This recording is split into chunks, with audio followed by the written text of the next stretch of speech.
110 fucking degrees. Shit's fucking real.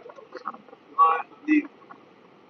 110 degrees. I don't feel hot. I know it's just because of how hot it is. It's the source.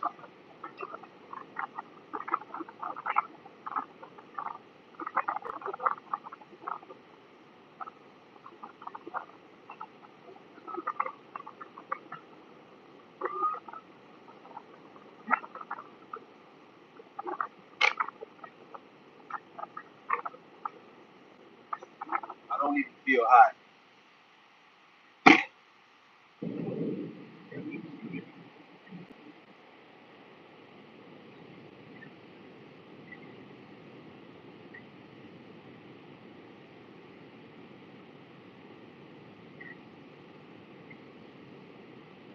Got my first order.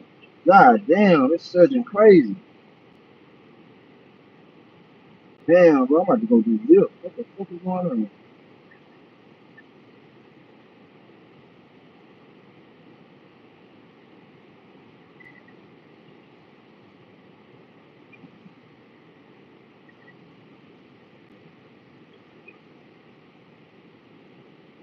Surging crazy on here, bro. What the fuck? Look at this shit. It's the Lyft app right now.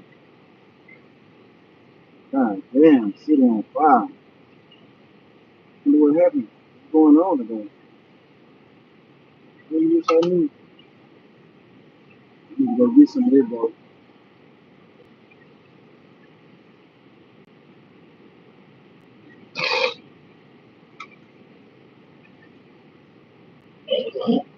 110 degrees. Fuck.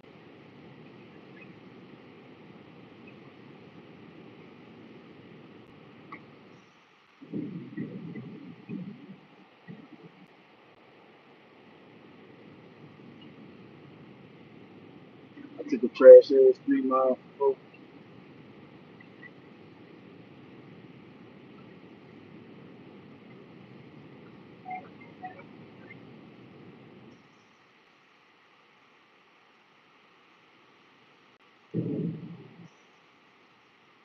Damn, boy. I bitch.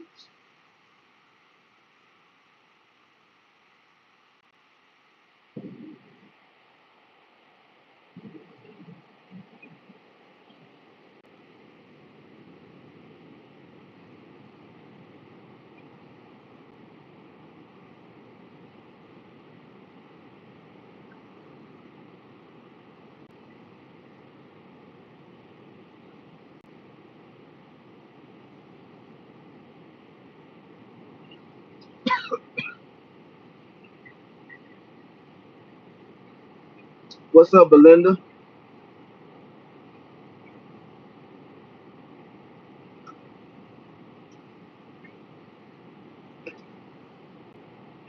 How's your day? What made you tune in?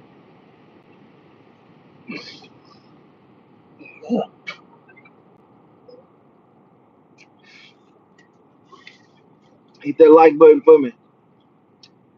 Get that algorithm jumping for me, if you don't mind.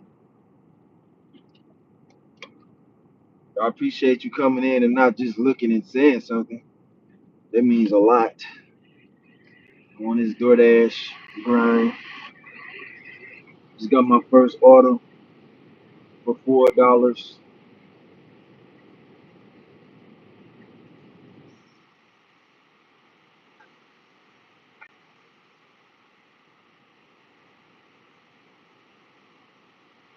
Pretty good, pretty good. Thanks for asking. Double tap this screen though. Give me a like. Like it up for me. Give me that like. Hit that like button for me. So it can show more people like yourself that I'm live. Maybe they like to join.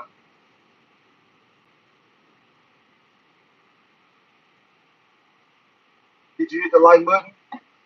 Are you going to hit the like button? Still showing zero.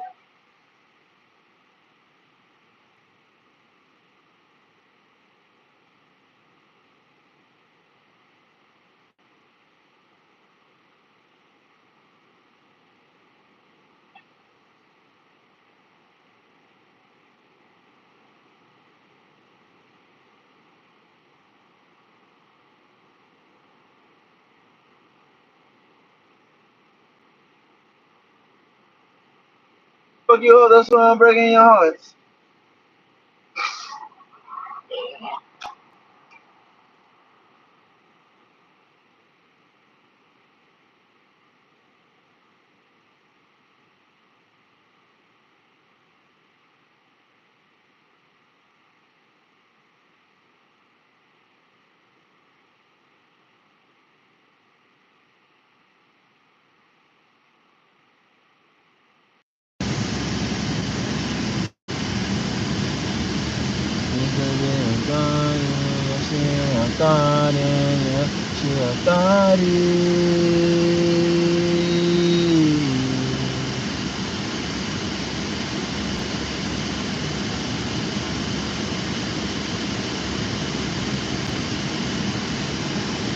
Fuck your house while I'm breaking your hearts.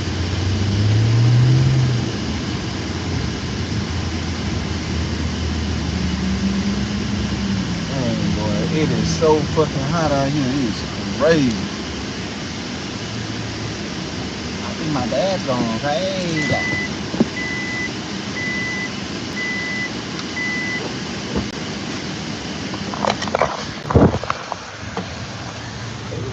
Oh shit, I grabbed the wrong phone.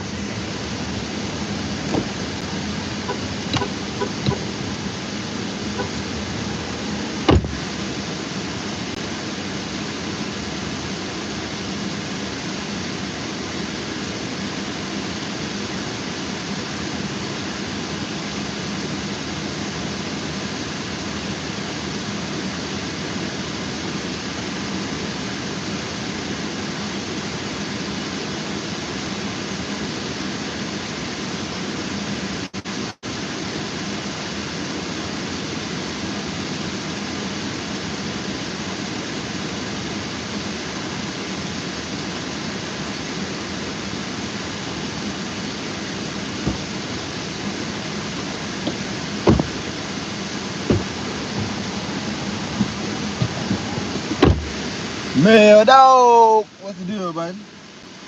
What's the goddamn deal? What about? What about?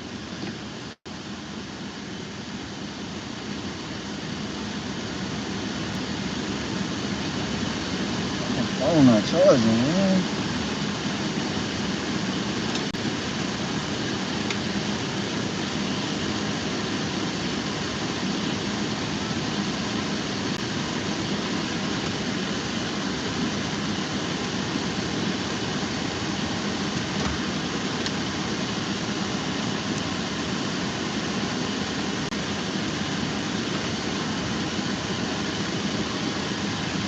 You got insomnia. I don't even know what that is.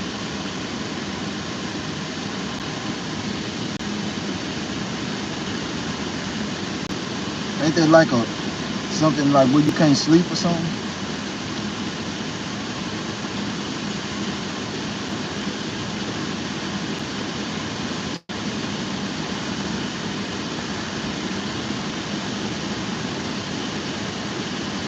What is insomnia? Real quick before I answer your question. What is tell me what insomnia is.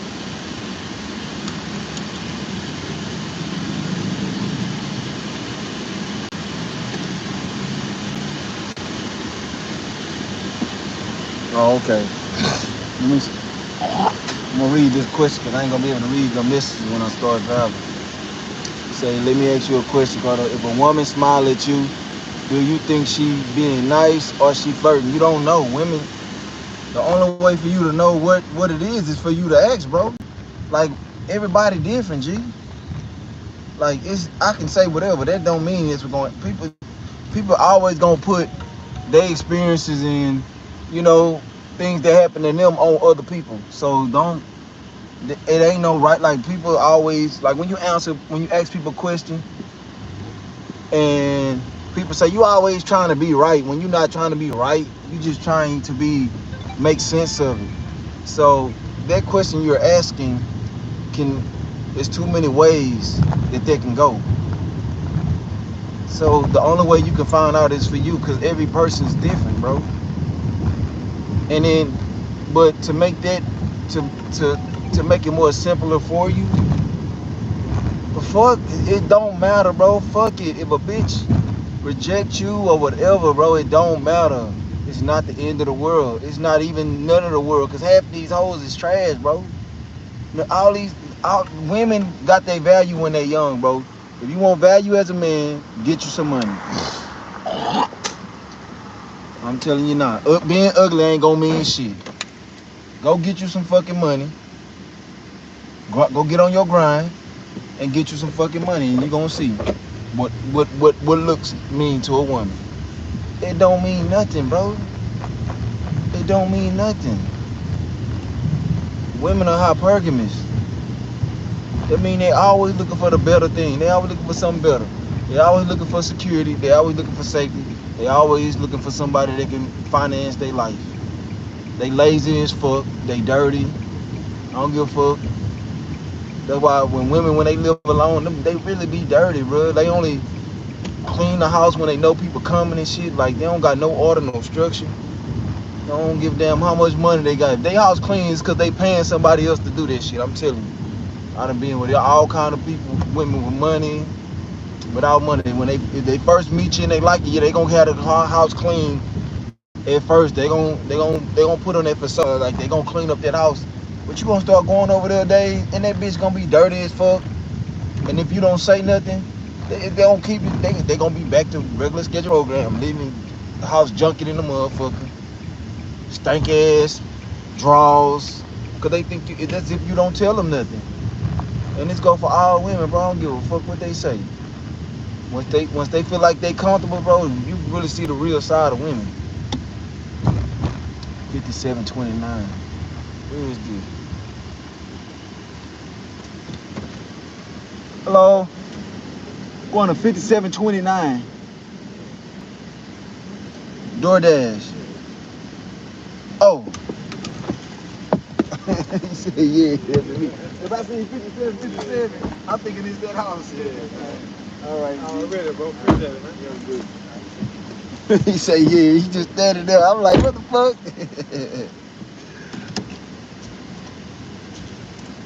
This shit was funny. I ain't gonna lie, this shit was funny.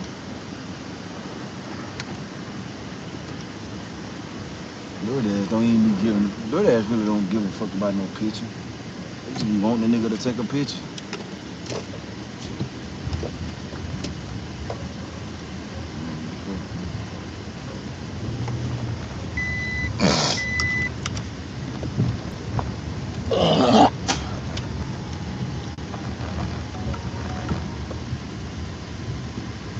Stop worrying about outcomes, bro.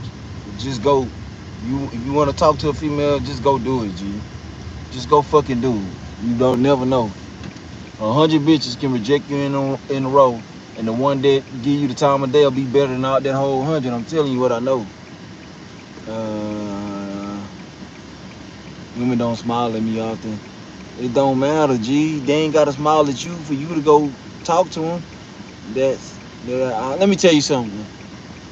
Ask you, since you're a ladies' man. I don't think I'm a ladies' man. I get rejected more than I get women. It's just women, bro. That's just how they are. They dumb. I work in the study ass mail room, a stupid ass mail room, man. I mean, hey man, what it sound like to me, you lack confidence, and if you lack confidence, yeah, don't go talk to no woman, because the women can sense that shit. So if I'm trying to give you a solution, I'm really telling you how it is. Like, women reject the most richest, handsomest man just for an ego boost. That's why they be trash. That's why they trash, bro. Like, you just gotta. Women don't understand that their power is in their submissiveness. They're men like women. Women these days want to act like men, want to control shit. You want something soft and something that listens. Women these days don't do that. Trust and believe. I started to be on my hustle. Women say that we are nasty, but I beg to differ. Man, the women so nasty, man. Man, go ask another woman about women's restroom compared to men's restroom. Man, the most you're gonna see in a men's bathroom is some piss on the on the toilet seat. Man, them women be having blood and shit and draws and that, all kind of nasty shit up in there, man. Man, them women filthy as fuck. Them women filthy, man. Women filthy.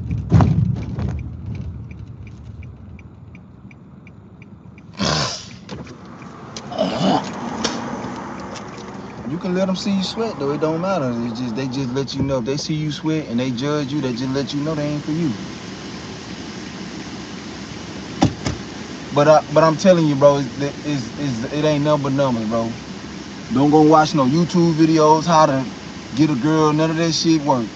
Cause in reality, shit don't never go like nobody. Everybody different, bro. So just go shoot your shot, man. Just keep shooting your shot. And I promise you, you gonna get some hoes. You gonna get some hoes. I'm telling you, gonna get some hoes. Fuck you hoes, that's why I'm breaking your hearts. I get rejected way more than I get women, but I'm just saying, you don't want that many women anyway. You don't even need them. If you got one good woman that is on your program that's into you, you don't be needing no another woman. Cause let me tell you something.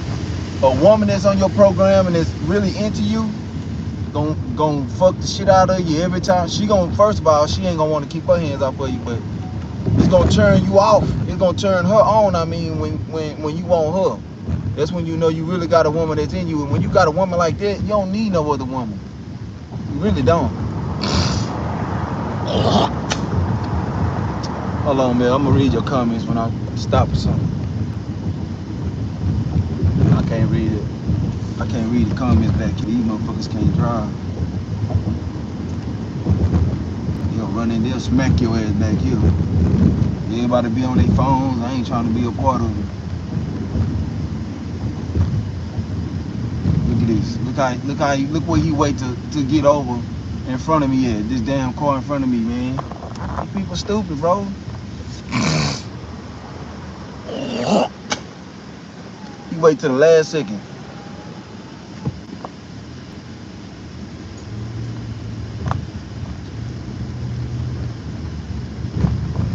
Man, them dating coaches, they be paying for pussy.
Fuck you, hoe, that's why I'm breaking your hearts.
you know what may be your ride.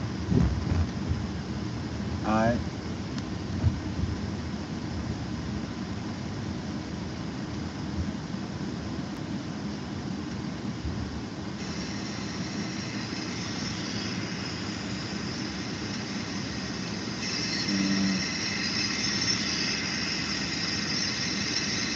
Nah, I wasn't about to fight nobody. That dude that put no ticket on my car.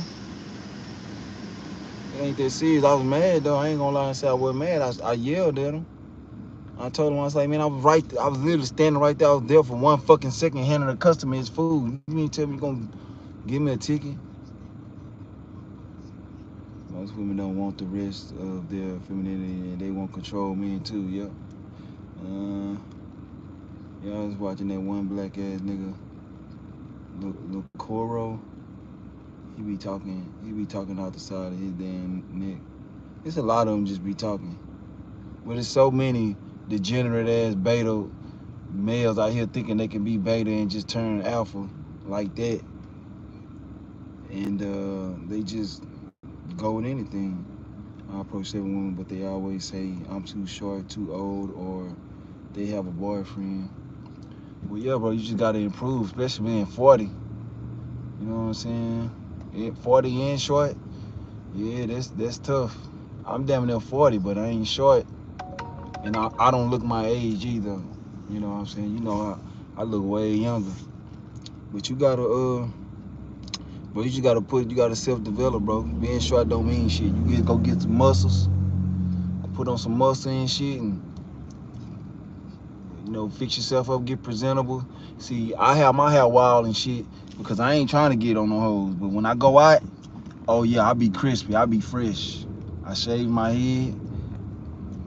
Shit, I think he wants you to swing on him. Nah, he was way far from me. That man wasn't nowhere near me. I ain't swinging on nobody, bro. I'm trying to get money. I was mad, but and now that I think about it, damn, an hour for $17? Shit.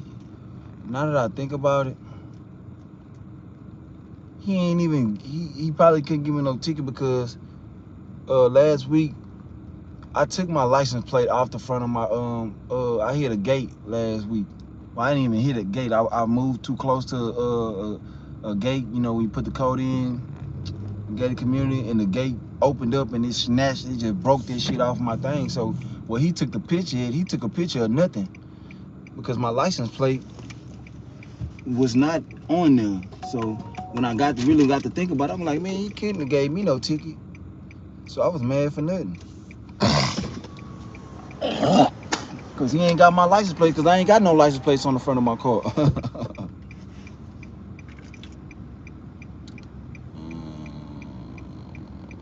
Hell nah, I ain't afraid to miss no age. I love life. I wanna see old age. Yeah, see, that's bad when people tell you look older than what you are. You could turn it around though. It's all up to you. All this shit that you saying, all it takes is a year, or you can change your life in 1 year. Hit that Maybach's Benz, that hoe clean. They Maybach.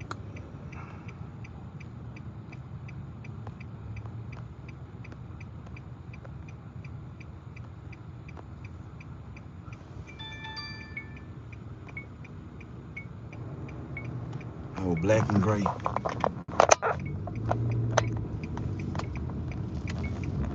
And I wonder if you know what it means, what it means. Wonder, know what it means. Find your dream come true. And I wonder if you know what it means, what it means. See how I got like a little hair on there and shit. Like I don't give a fuck, cause I still pull hoes like that. Like I told you how to got the girl at the shopping center right up there, basically throwing her pussy on my dick, cause all I gotta do is tell her what's up with you, what you want? You see something? You must want something from me, huh? And if she say what or anything like this dick, and that's all I gotta say. And if I say that and she smile, I know I got her. That's how easy. You ain't even got a whole conversation with women these days. I ain't contesting nothing. That's what I'm saying. How you gonna give me a ticket if he ain't even give my driver's license? I mean, he ain't even give my license plate.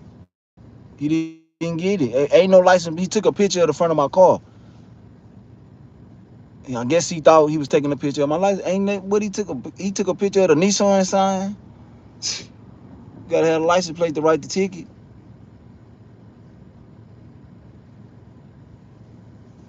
I ain't worrying about that ticket, bro. I don't give a fuck about. I ain't care. I wouldn't have cared if he gave me the ticket. I don't never play no parking ticket. I got about 100 of them bitches. I ain't never paid one. You got mail. I do that. In this restaurant that I'm going in right now, these bitches be on my dick. On my life. I'm about to bring the camera. Watch how they smile when they see me. Watch. Well, if the ones that they got this one little fat one in this restaurant that I'm going to, she be on some other shit. She just, it makes sense why she is, cause she fat and out of there, and nobody, you know, like people treat you bad when you out of shape, bro. That's just the fact. That's just the fact. When you ain't presentable, you don't look good. I mean, that's just how it is. They ain't got nothing to do with being a man. They just how people look at you. They just look like you. They look at you the way you look, like a piece of shit. So they treat you like a piece of shit. Cause people don't take people who don't take care of themselves serious. That's a universal fact. One time I invited this female to my crib, and she said my own damn brother look better than me. That's fucked up. Yeah, that's fucked up. Yeah, she came over there to you.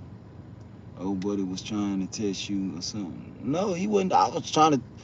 Nah, he wasn't. He ain't want no problems. He was just telling me, like, you park in front of a fire hydrant, you can't do that. But I was just mad at the fact that, bro, ain't nobody here. Ain't nothing going on. And I was only here 1 second. What the fuck? You out here camping out to give people tickets? You don't have a woman. Shit, hell yeah, I got a lot of, but a parking ticket, they ain't gonna take me to jail for it.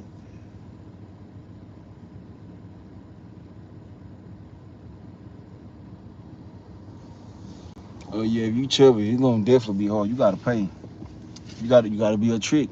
Any nigga you see out here, even with a fat girl, a chubby nigga tricking on him. He tricking. He paying some bills. Trust me. If you see a fat nigga with a woman, 9 times out of 10, if he not a drug dealer or something, he paying his way. Trust me. And he not getting sex the way he want it. I'm just gonna keep it real with you.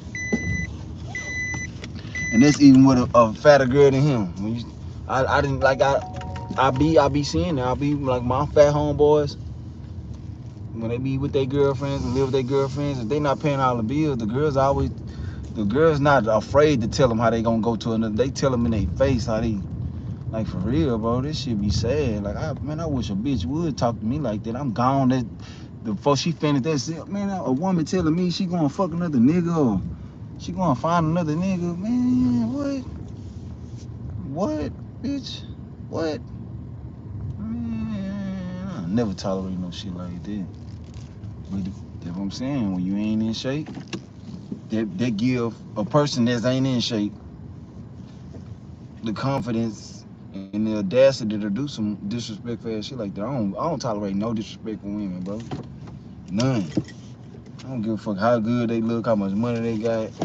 Man, nigga, I'm a man. I'm built off integrity and respect. Oh, I'm gonna bring my phone up and I was about to leave my phone. Watch this. If any one of the girls up in here If any one of the girls up in here that like the pretty ones that be up in here, watch how they look at me. Check it out.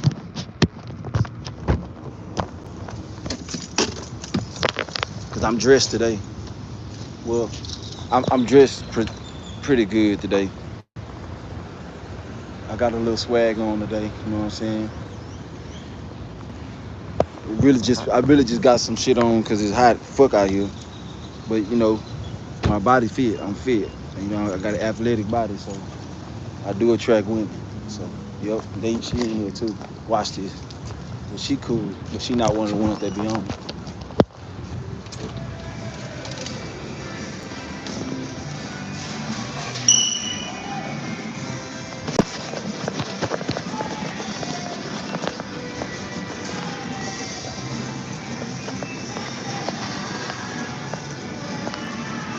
Hey, I got Mika.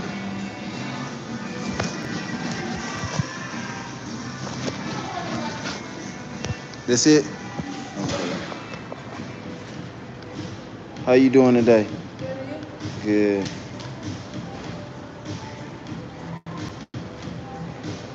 All right. Yeah.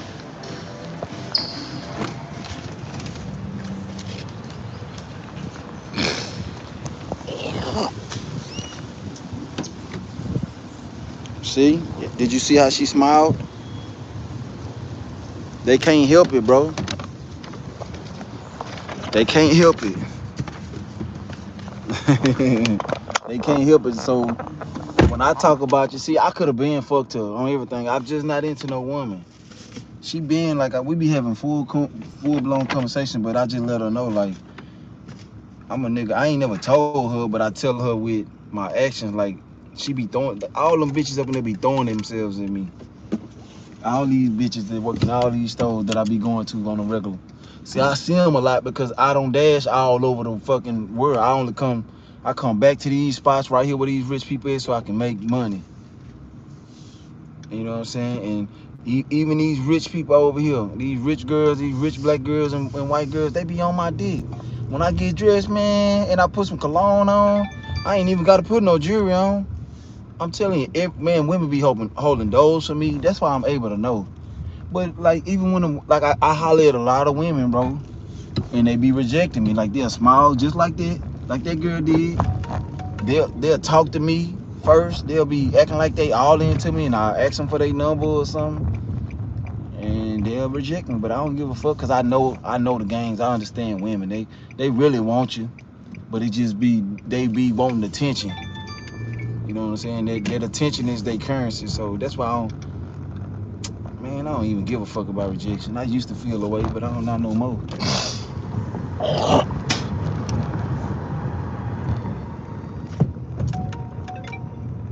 Cause I know I get pussy. You know what I'm saying? So I really don't be tripping because I know I get pussy. I don't be tripping at all. I know I can get pussy anytime I want. But that ain't what I'm on. I ain't out here looking for no women just to fuck. When I get horny, that's the only time I'm even thinking about a woman. Other than that, I'm thinking about my future. I'm trying to build something with my life. Shit. I'm trying to run these bands up. Like, I want to be a billionaire before I die. I want to be a generational wealth. I'm not on it. I'm not on that chasing women shit. I ain't never done that shit, and I never will. I chased the one girl in my life, and that's when I was 12 years old, when I ain't know nothing about nothing. You know what I'm saying? That was my first girl, Kiera Deal. And she gorgeous, And she loved me to death too, but you know, I'm older now and I'm wiser. You know what I'm saying? She ain't no good for me.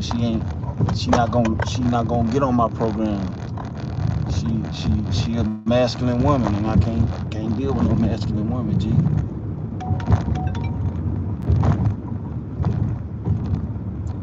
And she know that. She realized that. She know she ain't good enough for me because she not willing to change her ways. And she know it'll never work. I'll leave her every time.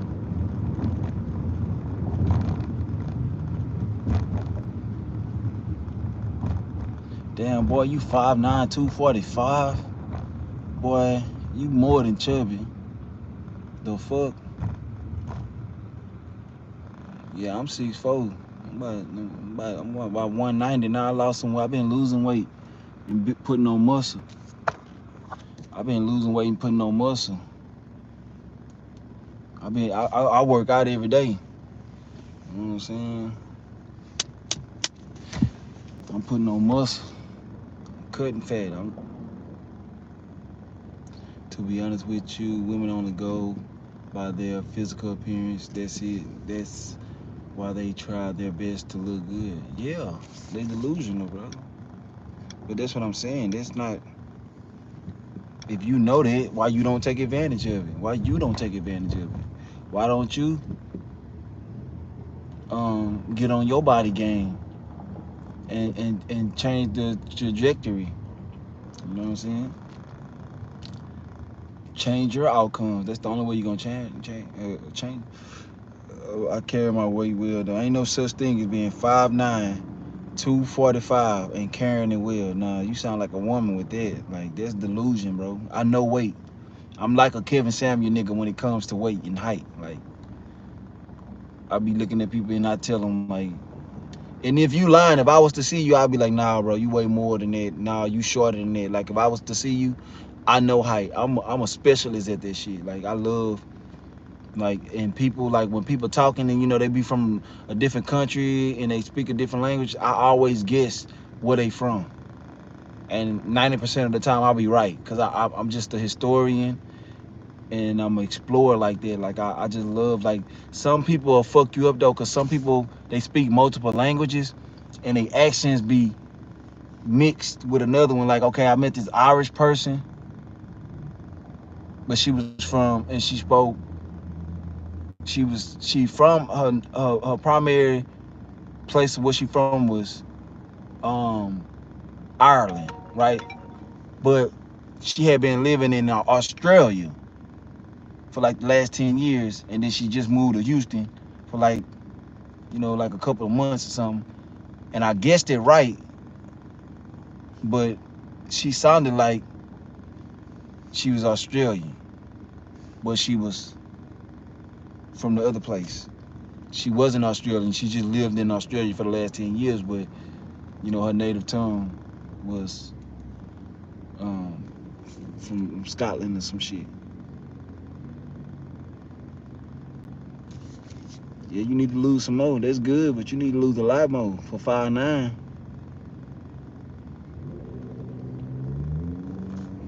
Man, what I told you earlier, man, don't listen to nothing women tell you. They don't know what the fuck. Women say anything. Women will tell you anything. Don't listen to women, because they don't know what they don't know what they want. Yeah, yeah. Man, 179, boy, they'll be a boy. If you get 178, you gonna be shredded. You can't be 5'9" and not be shredded. You gonna be shredded. Be 178 at 159. Shit, boy, you gonna be shredded. They take a lot of work. What you talking, 5'9", 178, and you 245. That's gonna take some years of work, some years. Cause first you gotta lose the weight, and then you gotta shape it. Then you gotta start shaping it. But right now, you just gotta. You don't even have to stop. You can still eat the same. Just start eating less calories than what you eat every day. Like, you can still eat whatever you want. People think that you gotta eat less to lose weight. No, you just gotta eat less calories. You can still eat a bunch of food. Just start eating less calories. So whatever you eating right now, whatever you eat every day right now, you need to calculate them calories that you eating right now, all the calories. For you to be that big, you eating thousands of calories a day. Gotta be. For you to be 5'9", 245, you eating thousands of calories a day. So just subtract that by 300 and work out every single fucking day. Work out, lift weights, and run every day. You ain't got to do a lot, but just stay consistent. You ain't got to go in the gym and kill yourself. But in a year or 2 years, a year or two, 178, you gonna be sharp, boy. You gonna be a lady. You gonna be drop dead gorgeous just with your body. Like that's the first thing women look at. The first thing they look at is our dick, our shoes, our clothes, and then our face. See, we look at that ass. We look at the face or the ass first. And then that's when all the rest of that shit matter. Cause we don't really care how a woman look with no clothes on anyway. We want to see how she look out them clothes. Keep it real. Hey, look, we like women in them tight clothes. Cause we want to see. When we looking at women with tight clothes and that ass out and shit, we looking like through a lens. Like damn, we imagining how she look without no clothes on. Yeah, but you just can't run. It ain't about running. That's what I'm saying. You can run all goddamn day. But if you eating all that food, you wasting your time. If you eating any kind of way, you wasting your time. It don't matter. You gotta eat. It's about them calories. You can eat all day, long as you don't eat all them calories.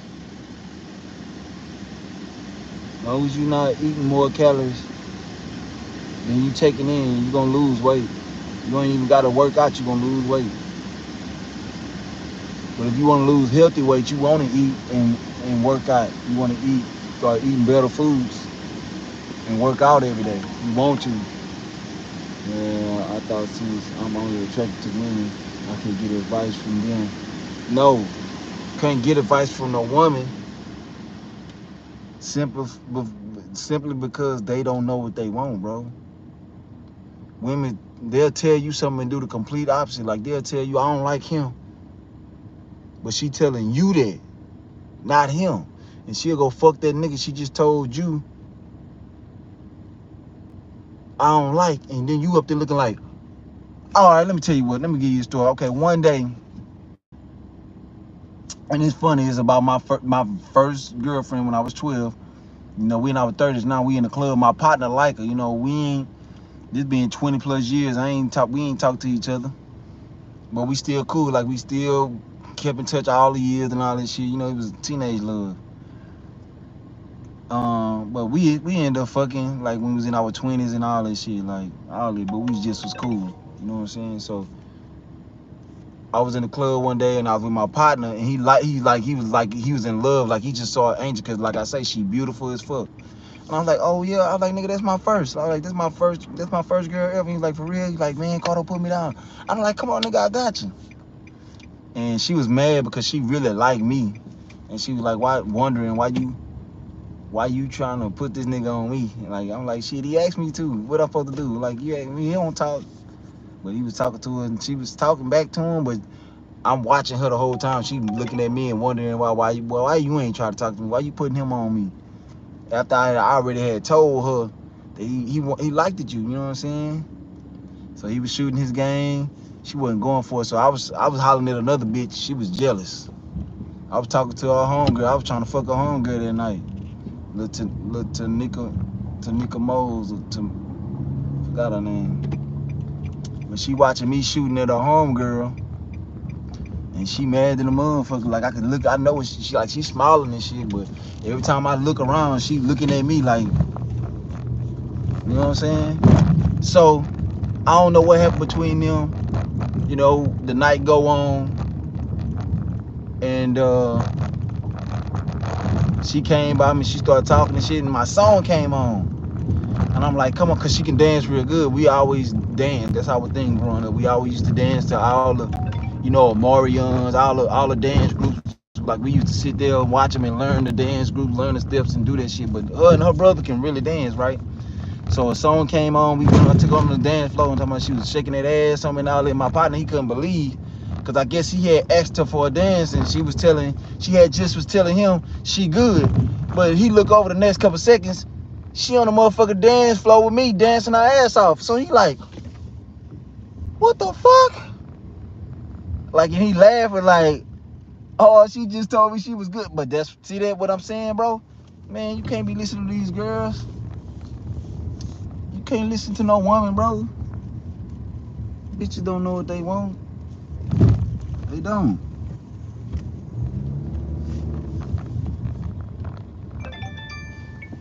They want what they can't have. That's one thing, that's the only thing that you can know and believe that that's true. Women, we all want what we can't have, but men are more logical. We'll be accepting to the fact. Women know.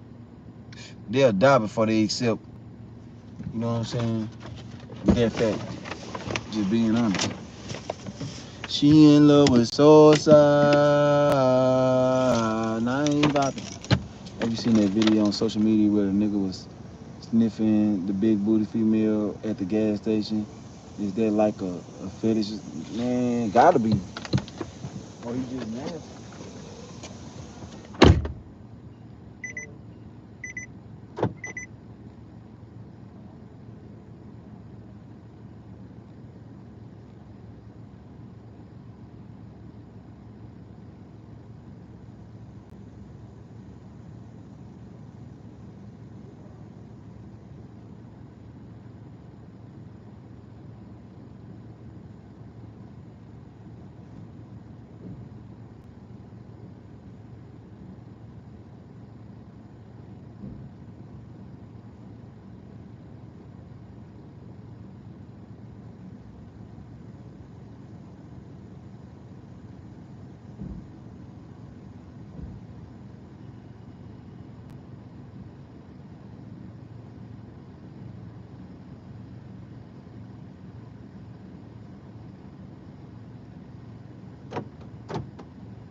Fuck you bitches, you ain't breaking your heart. Fuck you hoes, you ain't smiling.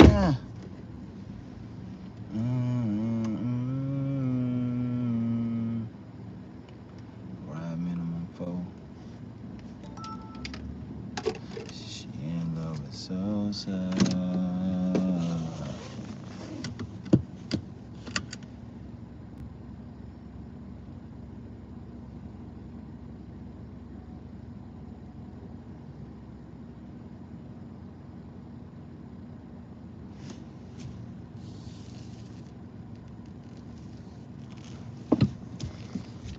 It depends, bro.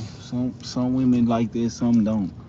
Only women that give full examinations is the ones that got fucked over by a man that they thought they was just give they all to, and that's why that start. But if you just that top tier, man, bro, you got everything together. You got your own everything. Look at this white bitch. You got your own white. You got your own everything. Oh, she old. You got your own everything, man. Ain't no woman did, man. Ain't no woman making you jump no hoops. They make the niggas that they don't like, they don't want to leave them alone. That's who the ones they make jump oops. I ain't jumping no oops, rather they like me or not, cause I know all. Like what I keep telling you, I just go to the next one. I just keep going. I keep going till I find somebody on my program. When you got somebody on your program, they ain't making you do all that. It ain't gonna be. You shouldn't even want no woman that ain't gonna listen to you and respect you anyway. I don't give a fuck about it. That's why I say I don't care about no rejection, G. She ain't gonna listen to me. She ain't about to be with me. Why she sit up here and block this fucking thing like this, man?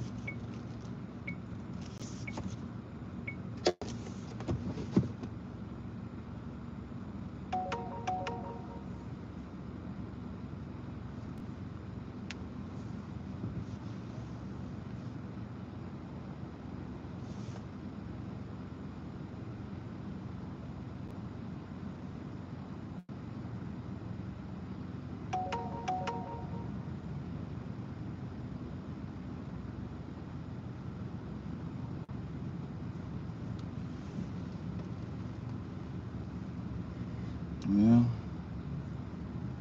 Don't talk about it. Don't talk about it. Be about it.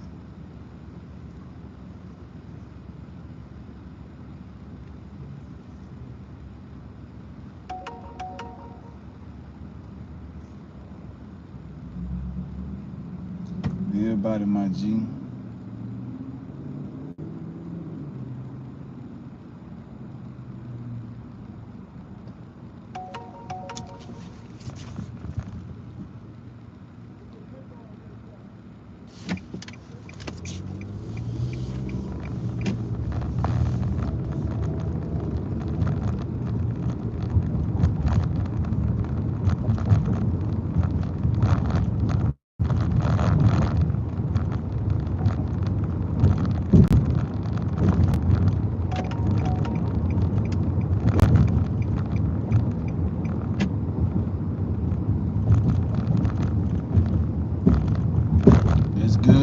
like the head.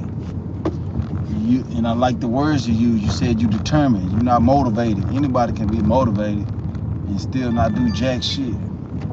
Determined mean you're not going back on your word. You willing to do whatever it takes to get it done. To be the best version of yourself.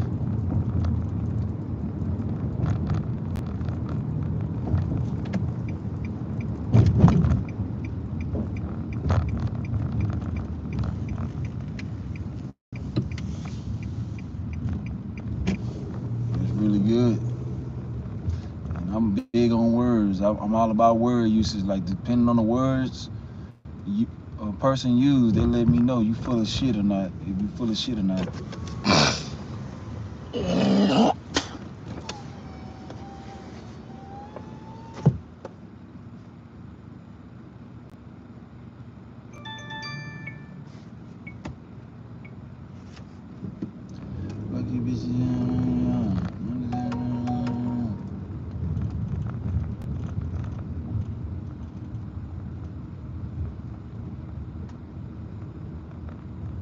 That's what's up. It's good. Like me, huh? Like, you know, they always have people on social media. Like all my friends, they always in the gym, always posting in the gym and all that shit. Man, I ain't posting none of that. I ain't posting no progress. I'm posting the results. When I post my body, when I get my shit the way I want, my Greek god body, that's when I'ma post. Cause don't nobody give a fuck about them. Nobody care about the work that you put in. They all wanna jump on the bandwagon. See how I'm up in here grinding every day, building it, built by brick. And when my life get to where it wanna be, everybody gonna be shocked. You know what I'm saying? Like, oh, wow, look at him. You know what I'm saying? But they don't know what it took. They don't give a fuck. Everybody just want instant gratification, but nobody want to put the work in. That's why those people, it's the small wins, man. It's the small wins. You got to change your mindset, and you gotta change your surroundings, man. See why I'm always up and around this rich ass shit? Cause this how I want to live, bro. These multi-million-dollar homes. These people don't gotta work if they don't want to, but this is what they choose. But they know this it's just good. Look at them black men over there. Them people got hundreds of millions of dollars around here, man. These are some of the biggest corporate buildings in the world where I'm in, bro. Look at the stand them apartments right here. Bro, them apartments right there, 10K a month. Them apartments y'all looking at in that.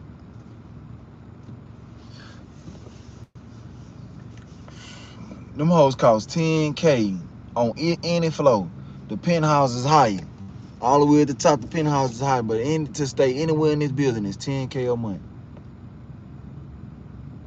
Want to catch a case. I was going to Starbucks recently, and this white, nasty-looking homeless guy asked for $1, so I ignored him. And the punk called me a nigga. He told me to swing. I was about to, but I didn't want to catch a case. Oh, okay, I agree. Because most people are out of my life because they weren't bringing me down, and I couldn't succeed or flourish. Yep. Same here, bro. Same here. Trying to help everybody. This shit dead. Motherfucker can't ask me for shit. It's me season.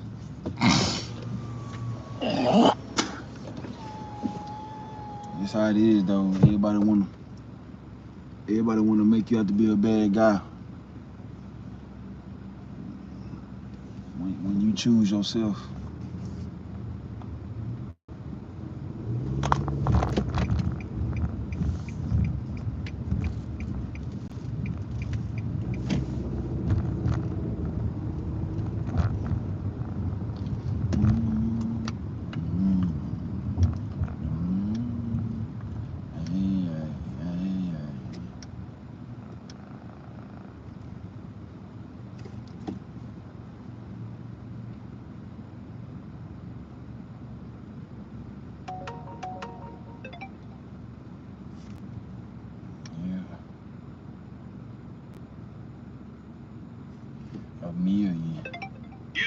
mail. You've got mail. You've got mail. You've got mail. You've got mail. $9 for 4 miles. I ain't taking that because that place take too long. Fuck that shit. I'm not going over there. Every time I go over there, the order's not ready. I wish I could have blocked that motherfucking place. You never see or hear me talking to other guys. What you mean? Oh, hanging out. Oh, yeah. No, I talk to a lot of people, but I don't. Like today, they been blowing me up all day. Like I don't answer the phone. Like on my other phone, they been calling and all that shit, bro. I don't got time for none of that. Me talking to them ain't gonna get me no closer to what I'm trying to be with. Like nothing they say, nothing they trying to do. Most of the time, people calling me, they trying to get something. You got mail. Ooh, that was a great decline. Cause then I backdoored. Then I backdoored and got a great order. I got a 975 order. Ooh, 7 items. They got a salmon plate, Carolina barbecue wrap. They got a lot of shit.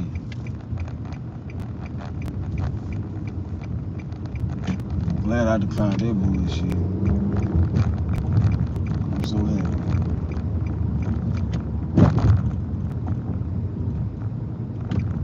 Fuck you, hoes, I swear I'm breaking your hearts.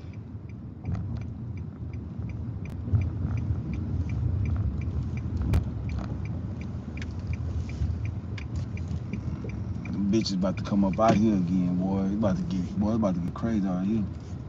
Little white bitch. You be tearing her little ass up. She look like she love fuck.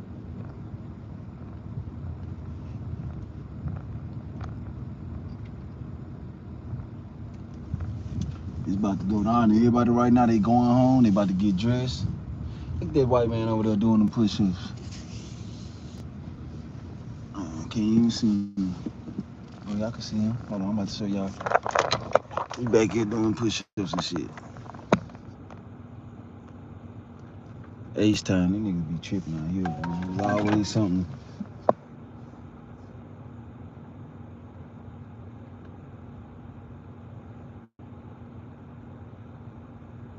They gonna come snatch his ass away from here. Watch. Security gonna see him. They gonna get his ass away from here because they don't play that shit. When homeless people come back here, shit, they gonna get their ass from back here. Because this is where all the rich people be.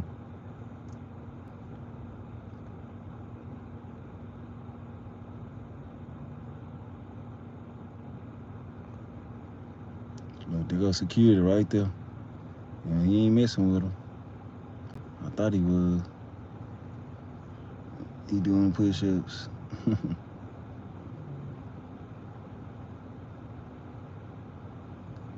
He ain't even doing them hoes right.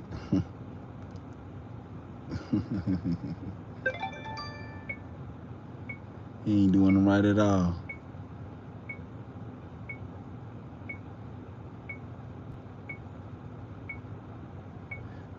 My shoulder messed up. I can't even do no push-up. She gonna make me cry trying to do a push-up. But before, shit, I probably could do 100 push-ups.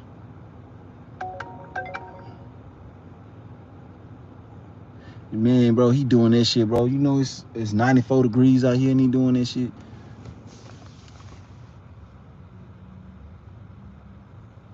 He doing that shit in blistering heat. He do got his clothes off though, so.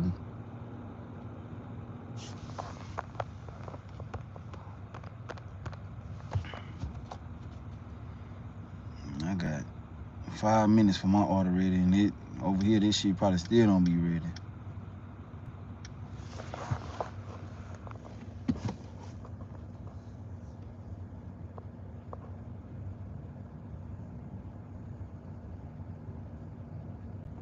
No, I'll be on my own shit. That's what I be saying. Like it's the same thing. Like you know how y'all were asking me, let's go live early. Like I'm cool with being on live like this because I can cut off the noise anytime I want. But if I'm on live with somebody, I gotta interact. I gotta be involved. I gotta be. But if I'm like this, like I could just turn this live off at any time that I want, or I can stop talking at any time I want. You know what I'm saying? Mm. Sometimes those homeless people be on some scandalous shit. Hell yeah. I gotta go look on my page, on my shorts. You'll see. I be seeing them niggas that ain't homeless being acting like they homeless. One of my lady friends told me that one homeless black nigga tried to slap her and she pulled out a knife on him and said, "Nigga, I'll unalive you." And it sound right.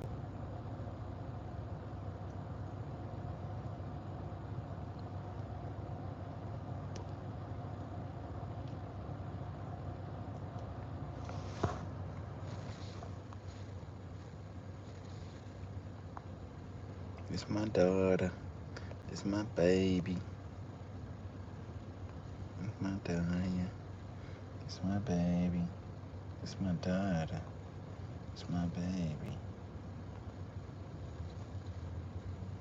It's my daughter. It's my baby. Oh, I got a plus. Another plus order.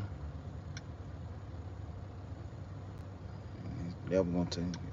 That one said 533. I told you all the rich people about to start.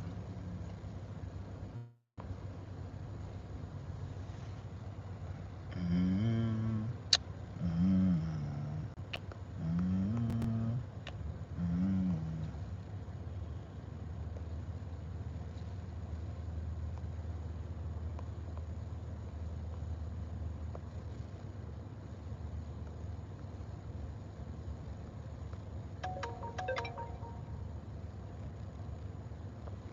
That's my big girl. That's my big girl. That's my big girl. Na na na.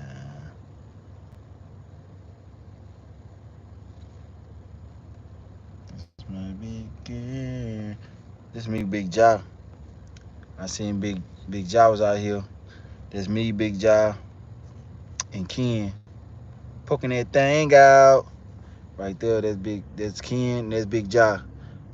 They huge YouTubers. They both got over 1 million followers.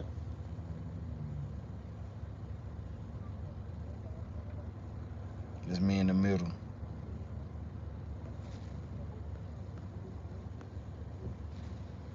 That's my big girl. That daddy baby.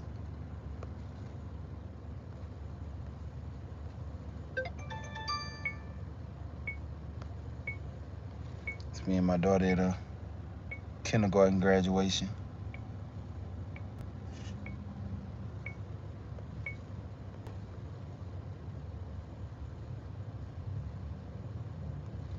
It's me and my baby at a graduation. I took her to eat before graduation.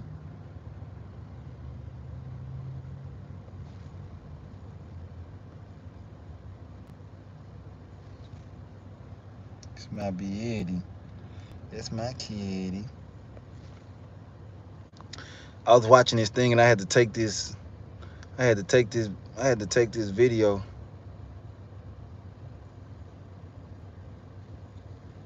Cause this shit, I thought this was a game. This girl really killed herself trying to do that challenge where they walk up.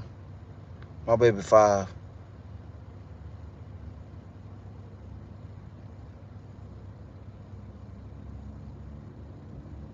Man, fuck my baby mama. I stopped talking to her. I talk to her about my baby. That's it. They always on bullshit. I ain't got time for that. I ain't wrestling. I'm just waiting on his order. Look how long my daughter hair is. That's how my hair used to be. She got my hair. Her mama hair napping thin.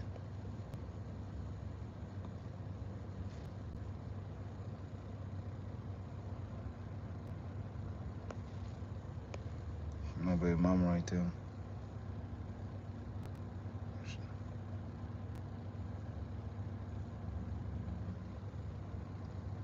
She get on my fucking nerves.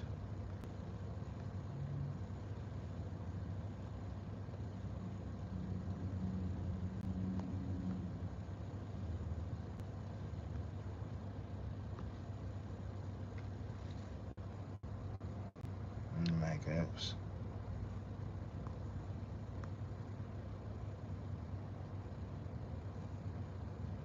I don't know if she died or not. That's what I was asking. Yeah, I used to have long hair. Yeah, she a nurse. She a RN. That's me and Mike Epps. Yeah, that's Mike Epps, G.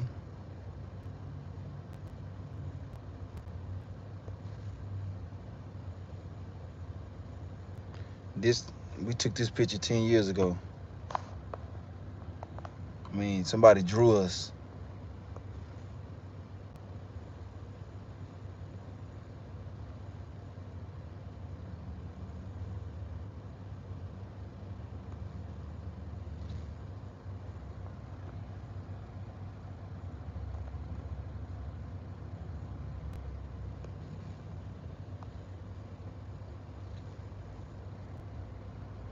Yeah, I had hair, man. I only been bald for a couple of years. My hair grow out right now. My hair grow. My hair grow fast. It's balding. It bald in certain areas.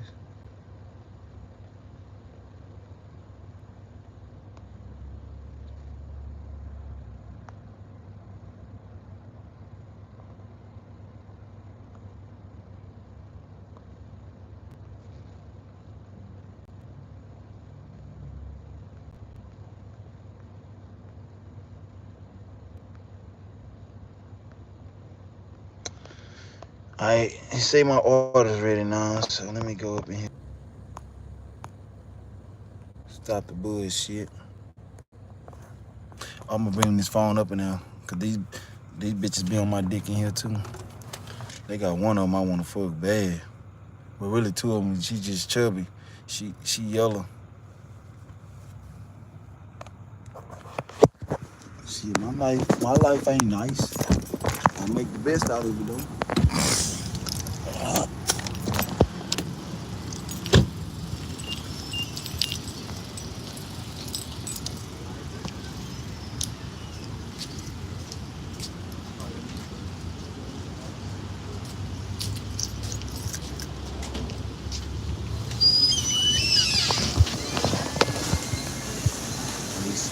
Where you been? I haven't seen you in a long time. How you seen you?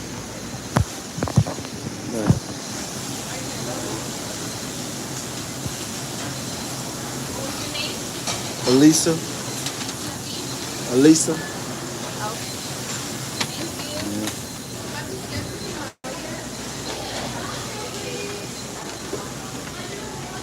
Oh, look, I got another one. I got another one. Yeah. Alex.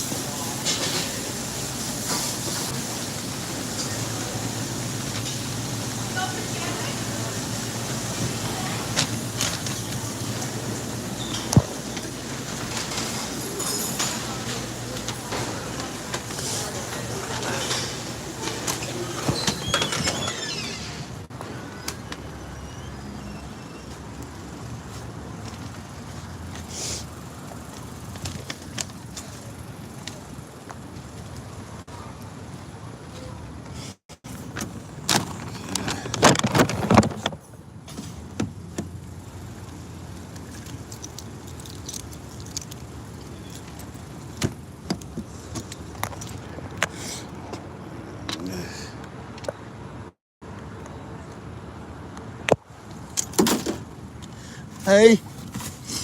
Hey. Hey.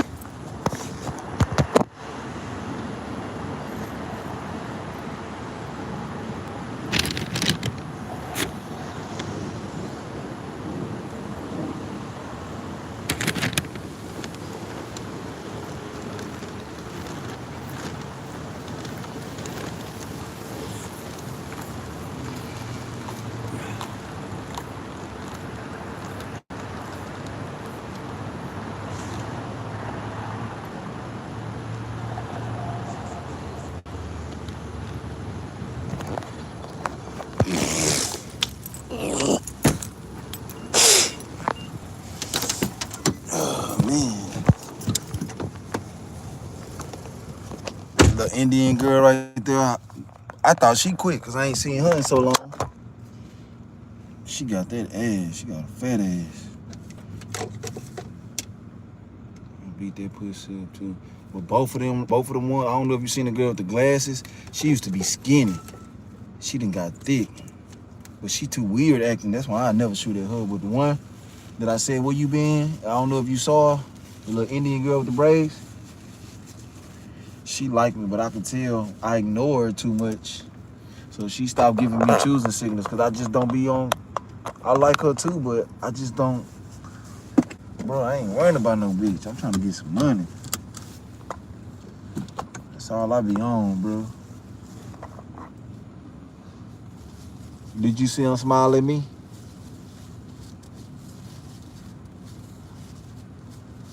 And what they could sense about you, man, is that you're super confident. I just be myself, G.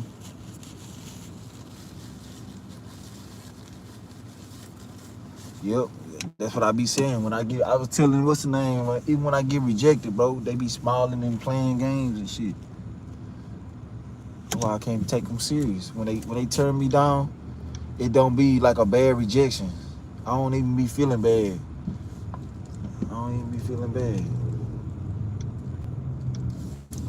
Cause they be laughing like they just really rejecting me because they feel like I'm too good for them or something. That's how they make me feel. They don't make me feel like I'm ugly or they just turning me down because they got a boyfriend.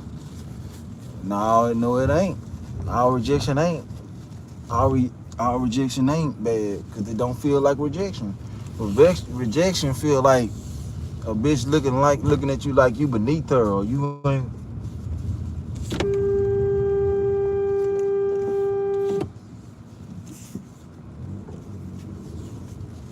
Stupid ass motherfuckers.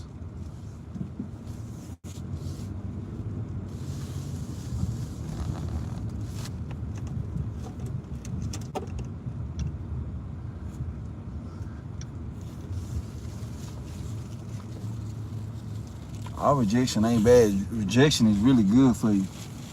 It's all about your mentality because you're getting rejected a lot. You're supposed to do that as a man to get used to it, so you become unshakable, and that shit don't bother you.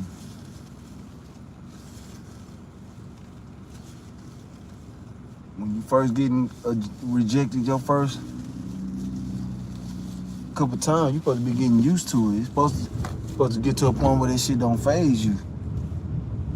But if you out here worrying about a woman rejecting you, you're gonna always be scared to go talk up to the woman on your own. Even though men don't talk to women that much, it's because they be on bullshit, but you still about to go holler at a woman. I don't give a damn. You still about to go shoot your shot at women. If you're a real man, don't care about what no another nigga saying. They gonna do what they want.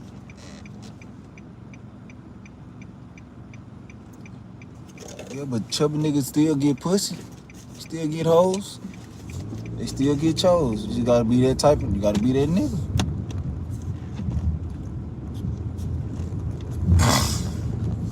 A bitch either know you gotta be getting money. That's the exception. Like you getting money and they know you getting money. Oh shit. They gonna make an exception to that. They gonna let you do whatever you want because you can take care of them and they know you gonna treat. Ooh, look at this little bitch right here. She got a kid though. Ooh, she pretty as fuck. I can't do the kids.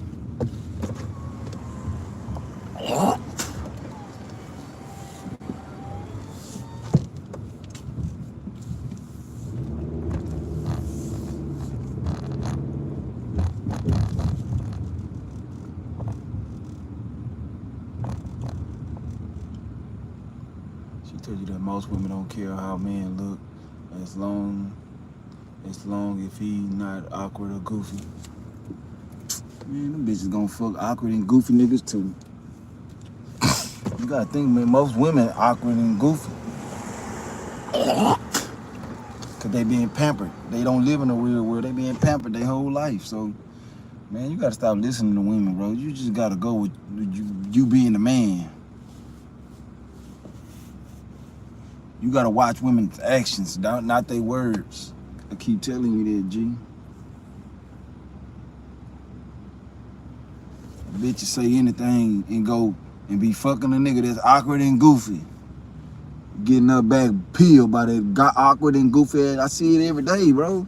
Like, you'll see a fine ass bitch with a nigga like, you be like, damn, how he get her? This nigga ain't got nothing going for himself because they want their control. Cause you know what? In public they fucking with that goofy, awkward nigga. But behind, in private, they fucking that nigga that they wish they can have, but they know they can't have that, you know, that guard nigga. They can't have, they know they not gonna take him serious, but he'll fuck out here. And she cool with just getting fucked. Cause that's what she desire. But she'll settle down, a woman settle down with a peon, a beta male.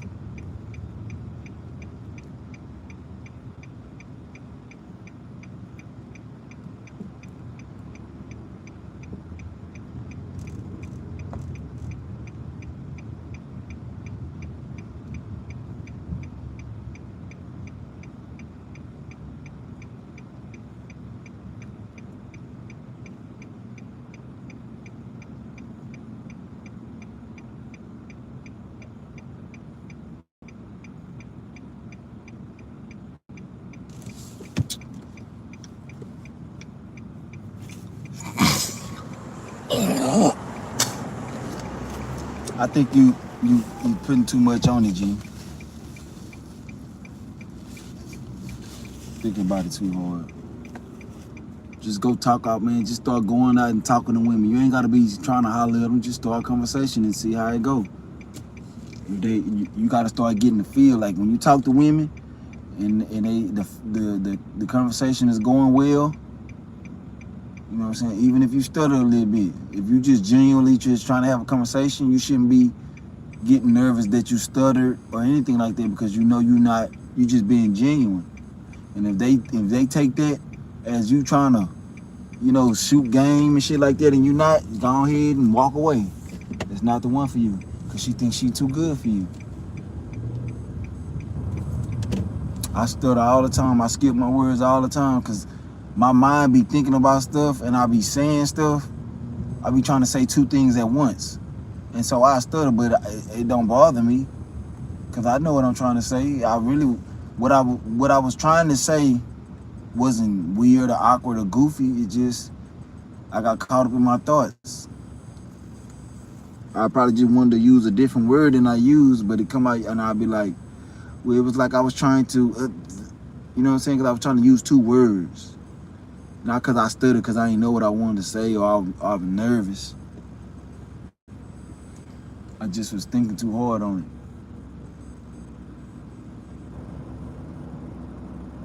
it. That's the thing. I don't try to impress no woman. That's the quickest way to get looked at like, ugh.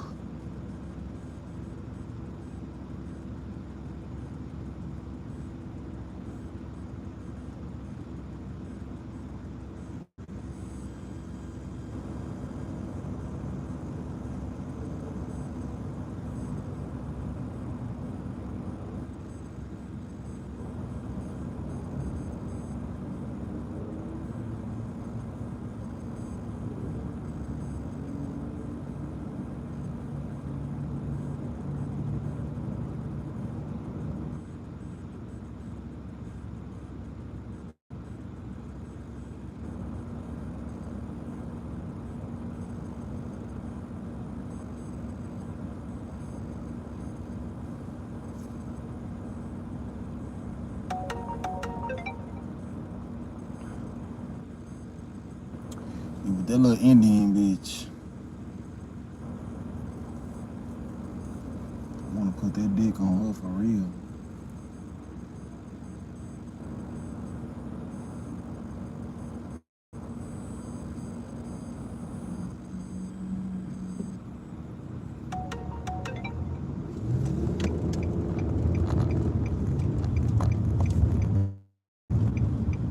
In a real way, you feel me, Brodusky?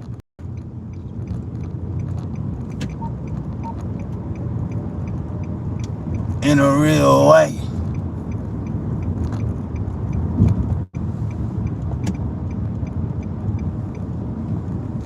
I wouldn't date white. I love women. I'll fuck any type of. I ain't dating no white woman.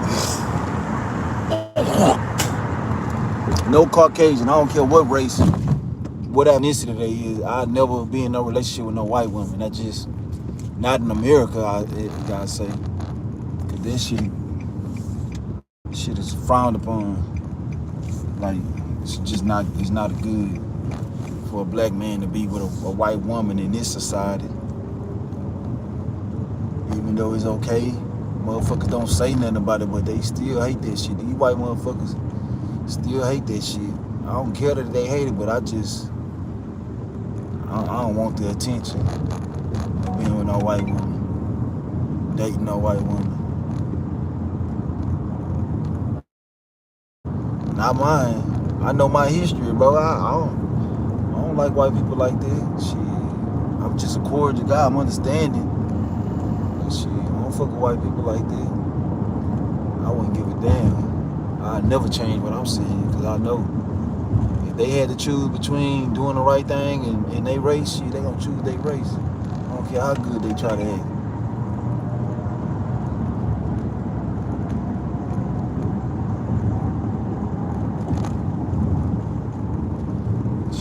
I'd fuck the shit out of a white girl.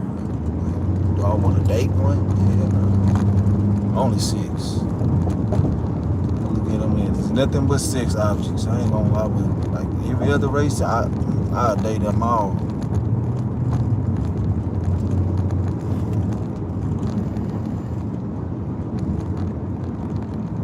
I love women, bro. I love women. I love different sizes and shapes and shit of women.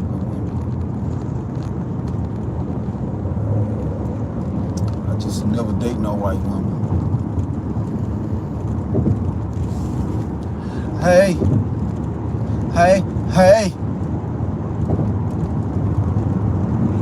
Somebody gotta do it.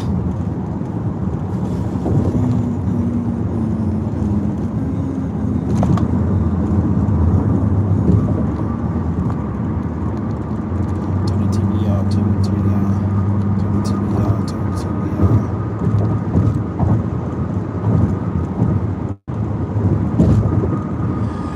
Loving you is cool, but getting money is the only thing on my mind. I don't know what to do but hustle. I'll be living on the street if I'm not on my grind. I'm doing the best I can. I need you to understand, to be on my side. It's a hell of a sacrifice. I'm chasing this cash for life. It's a long, long ride, yeah. If I lost it all, I'd probably lose you. So if it's paper on the table, I can't choose you.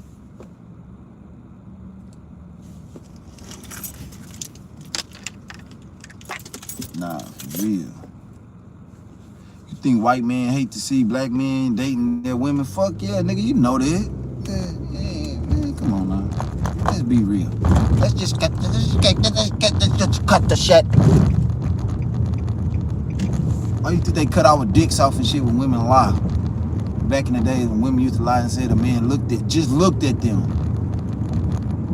Nah, them white bitches used to be mad because the nigga ain't want to fuck that because they were trying to get that man dingo dick, and the nigga was like, oh no, master gonna do me something. So what she did when they didn't give it to him, is got him killed.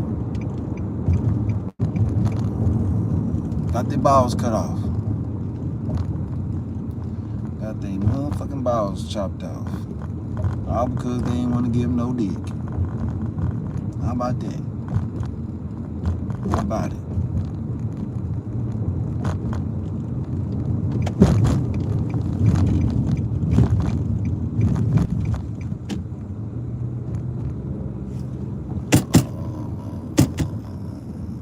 Times have changed, but they don't change the way people feel about it. White people they act like they don't care because it's against the law to murder people Back in the day, it wasn't no laws. It wasn't no laws for black people. But black people done built this country and fought for it and all this shit. Now they get second-class citizenship, which is really nothing.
That was a fucking banger.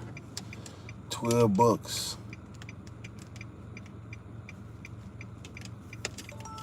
What? Black people think white people their parents or something. I never understood. Man, hell no, man. What make you say that? What made you think that?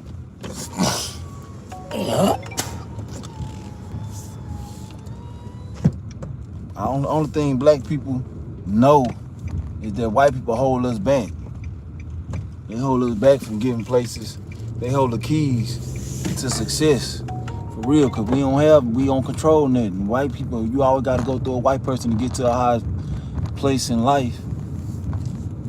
I don't think they're looking at nobody like no parent. They're looking at somebody that think they own you and got control of your life. And so some niggas, they want success so bad because they been living shitty ass lives. They bow down to it and do shit that a person with dignity wouldn't. Just to get, why they just can't be talented and go to the next levels in life and earn their livings because they truly talented. Nah, these days you gotta get blackmailed and do all kind of stupid ass shit just to, just for them white people to open them doors.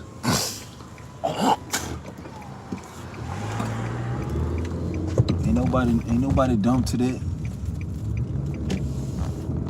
These people run all this shit. White folks.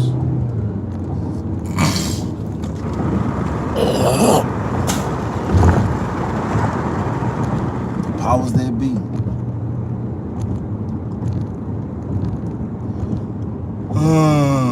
But man, I'm gonna tell you something, man. Get on your shit. Stop giving a fuck about a rejection. And just go out there. If you desire women, you gotta go out there and do the things that get you women, and that is approaching women.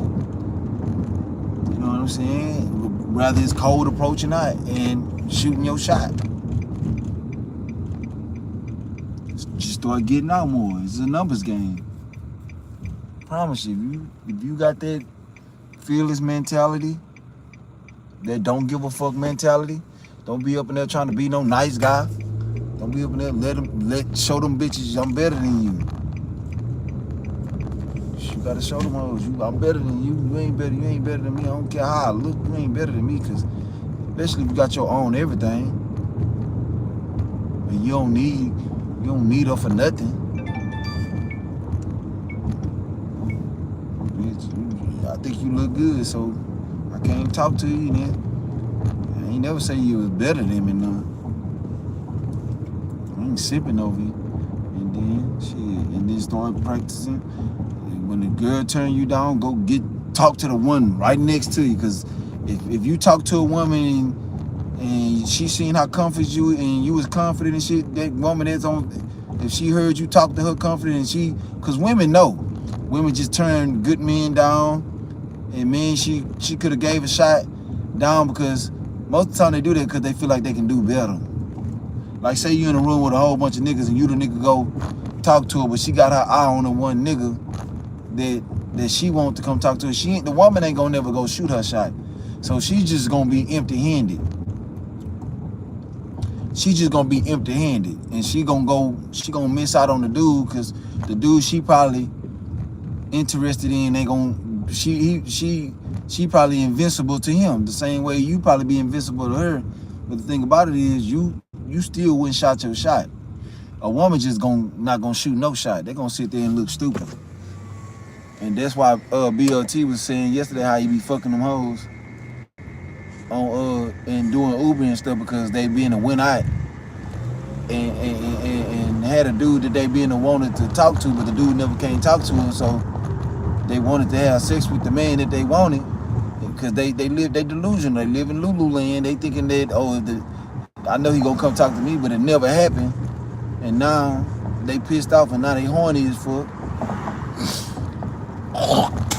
Instead of just talking to any man up in there, another decent man, or even the man that they found attractive.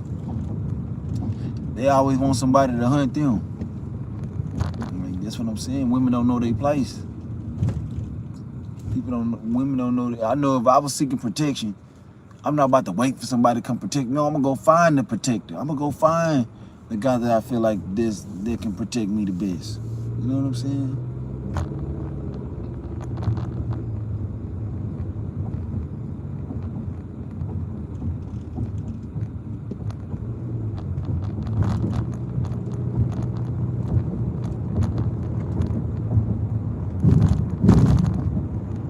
I don't play that shit. I don't tolerate no woman disrespecting me. Shit, I'm gonna let her ass know, bitch, you ain't not. Bitch, you gonna give me all mine. I'ma die for mine. I'm not playing. You a woman, I'm a man, so you treat me as such, cause I'm not none of those simple ass niggas. I ain't no nigga that you can just talk to any kind of way. It ain't gonna happen. I ain't about to argue with them or none of that, but I'm about to let them know I ain't know what you think that is. Whatever you think it is, I ain't that. This ain't that, motherfucker. This is not that. I ain't about to go up on it. Whatever you thought this shit was, it ain't. I don't play no games with no bitch when it comes to my manhood, disrespecting my manhood. Cause if it was a man trying to disrespect me, I'm going in his mouth.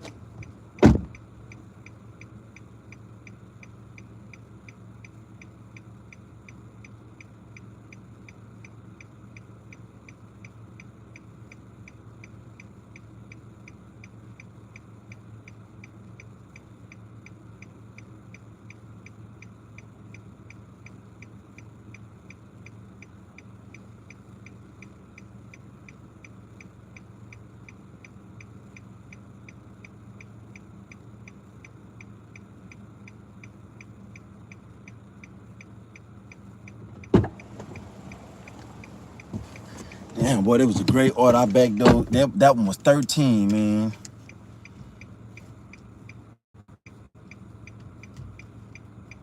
That's $25.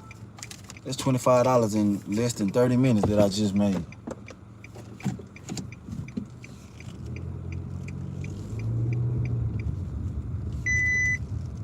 I ain't even at the 30-minute marker. I know you like looking at satellite TV. The mother nigga shit cut off. You would have to look at a DVD. Hold on, man. Let me change this shit, man. This shit get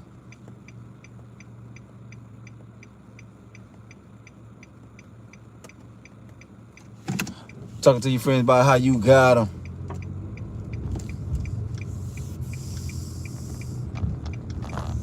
I'ma go get this paper. I'll be back next week. Bye.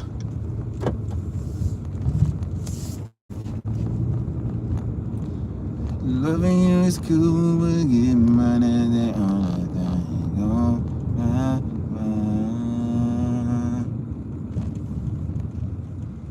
Yeah.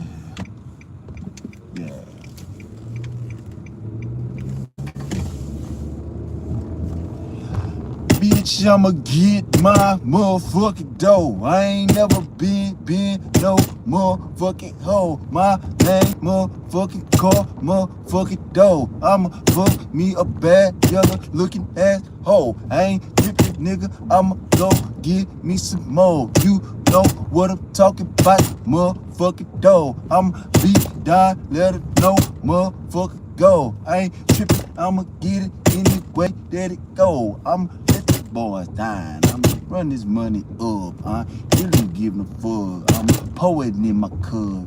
Got to run it up. Stay up on the stuff. I'ma flip, I'ma swing. I'ma let my nuts hang. I ain't keeping nigga, you know.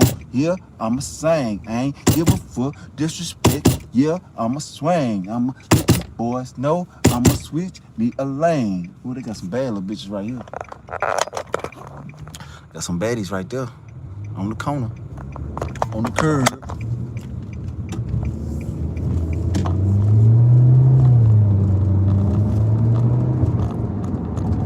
Hell yeah, that's freestyle.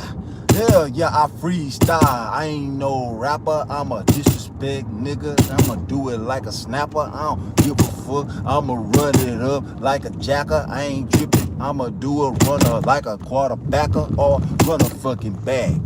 Hit her from the back. Back a fucking tag. Make a fucking lag. That's what I ride. Southside can lie. I'm a fucking boss. Yeah, I'm a ride.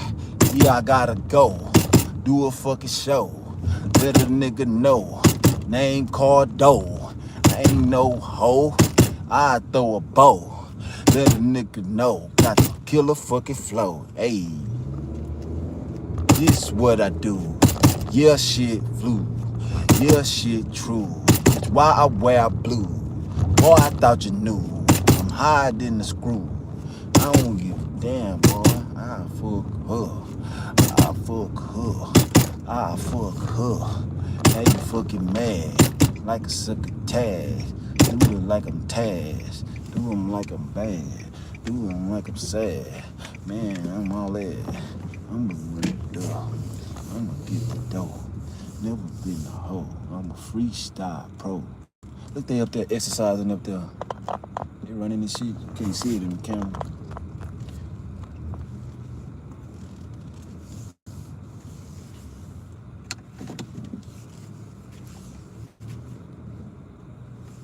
I'm a fucking G from the PV. Helbig Taxi.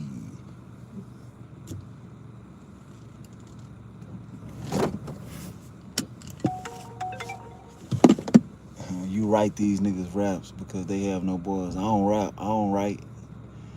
I got some songs though. You ain't never heard none of my music? Those some nice houses out there. You should try to do some. Man, what you think I'm out here doing? One of the recent deliveries violated. What? What the fuck?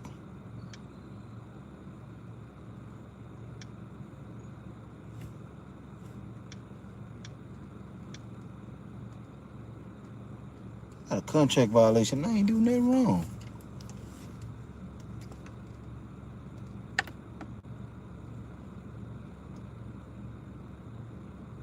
Oh.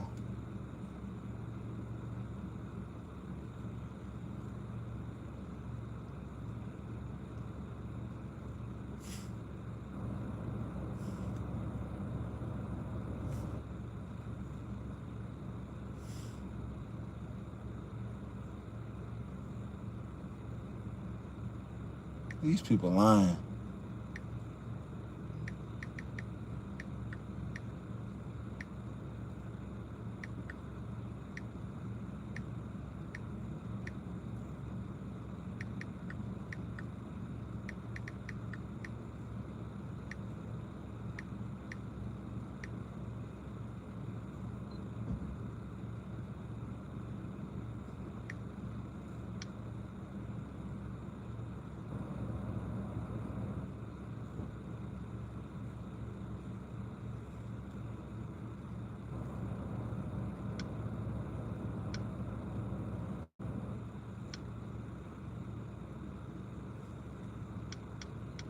She said ain't gonna be done to 6:16. God damn.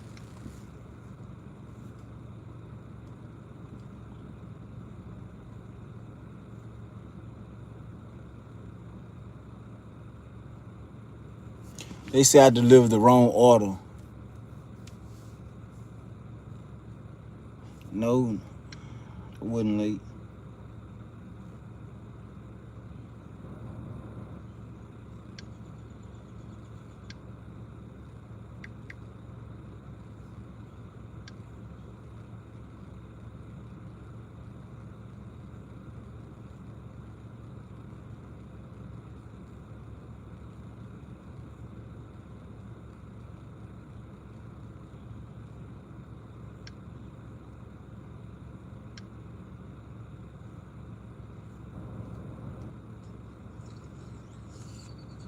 If it did, I'll tell you. Right here. I will tell you. Cause why would I be afraid or ashamed to tell you when you already know what it is? Cause you didn't want to hurt my feelings. That's why. I don't care. I don't care about your feelings being hurt. Cause you already know what it is. Justice, like, make it make sense. Cardo. That's why I want to talk about this, because it's just. See, why you can't talk about it? It don't matter. Because it's resurfacing old feelings. Like, I have. Well, you shouldn't have brought it up. You shouldn't have said nothing about no baby mama. When I said what you did, you ain't have to bring up my baby mama. I don't want you to say. Oh, hold on. And let me clear some shit up. Because damn your baby daddy, you ain't never heard me talk about your baby daddy unless you told me how he was talking down on me. And if you fucking with me, you supposed to tell me. That's supposed to be your job.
This my last song I made, Mel. I'll let you listen to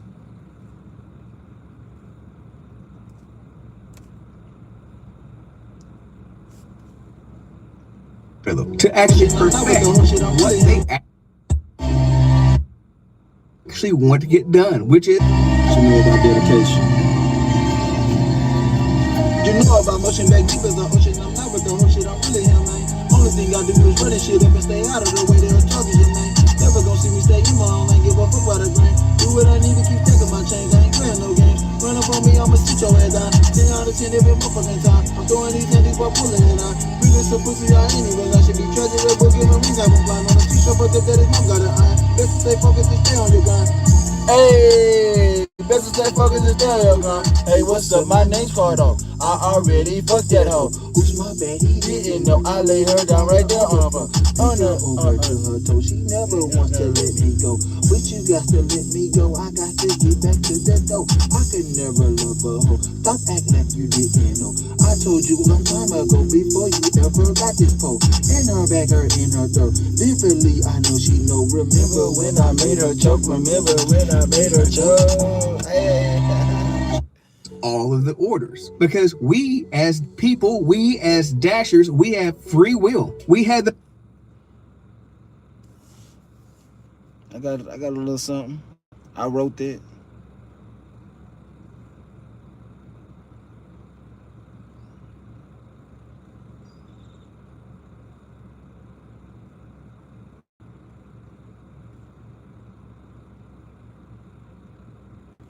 No, I wrote that. That's a song. That's a real song.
I ain't got no hook. It was just a freestyle. I don't know. It just come out. I just come out the top of the brain, bro. It's just me. It's just me talking about life. It's just my experiences, all in the song. I just.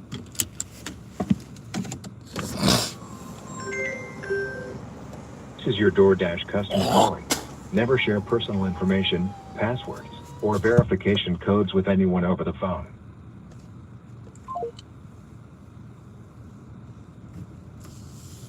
Called and hung up.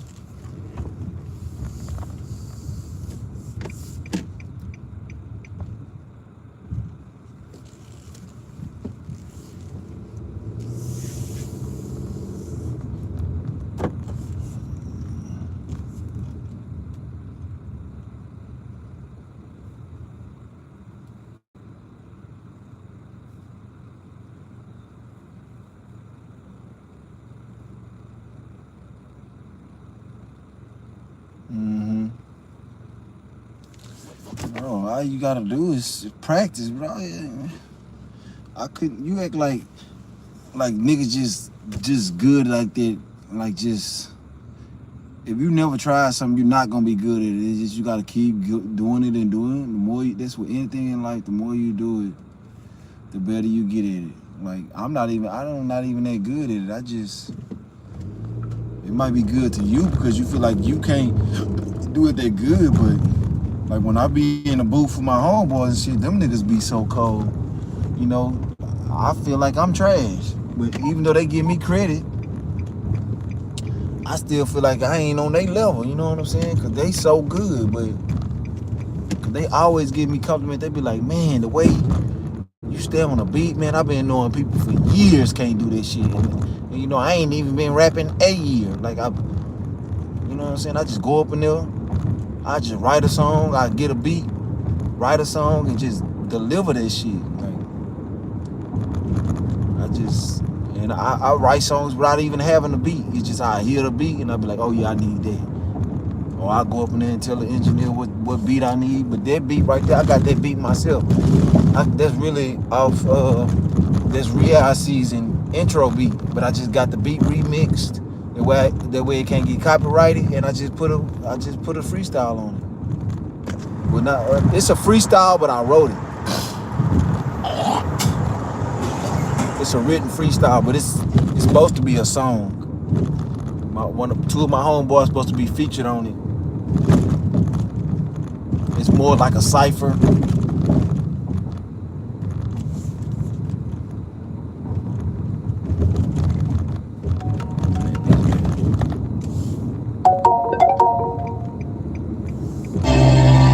you know about dedication?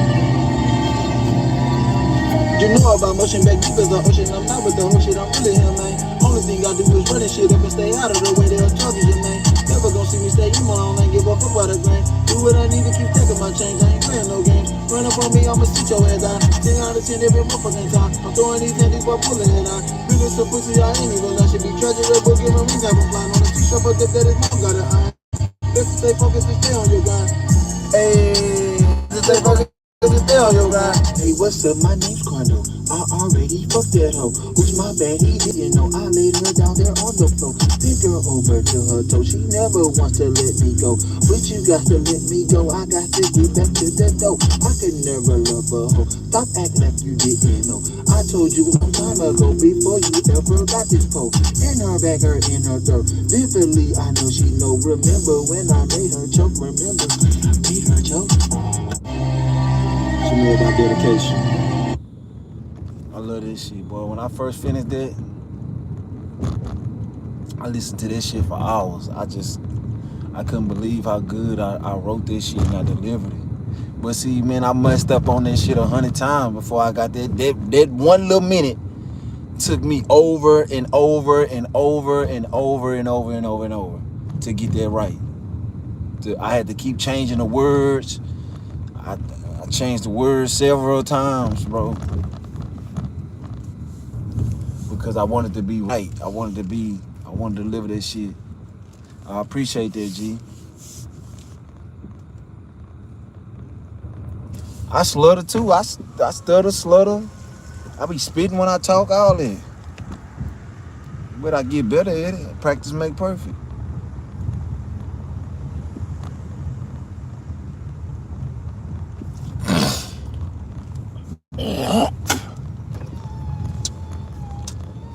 I'm gonna tell you another thing, man. People gonna always try to down you and tell you what you can and can't do, instead of trying to prove it to them. Your DoorDash customer calling. Personal information, passwords, or verification codes with anyone over the phone.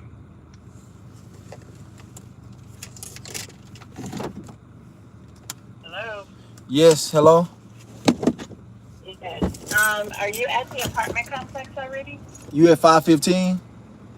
Yes. Yes, ma'am. Okay. Are you in the building already? Because everybody thinks it's in the building next door and it's not. No, I just pulled up. I'm not. I'm getting the pizza out the car right now. There's one handicap spot over to the left in front of the leasing office. No, I'm already walking in here.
Does this actually make Dashers more like hackers? That actually disrupts the DoorDash algorithm and the plans to actually get the orders completed?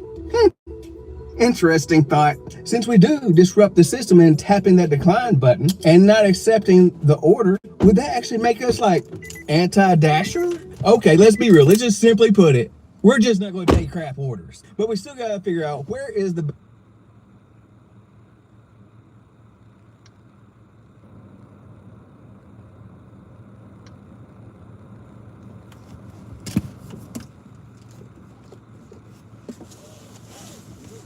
Nah, she was pretty as old school. She was cool. She was really trying to help me.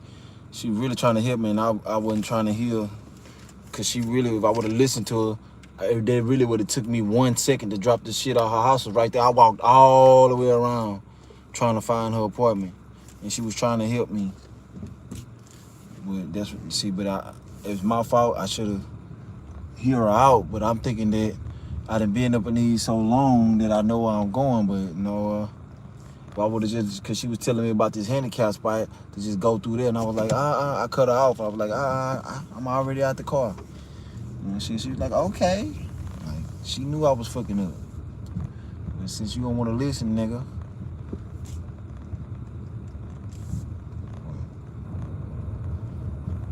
See, but I learned from life. That shit like that, I won't never do that again. I'ma listen and hear the person out.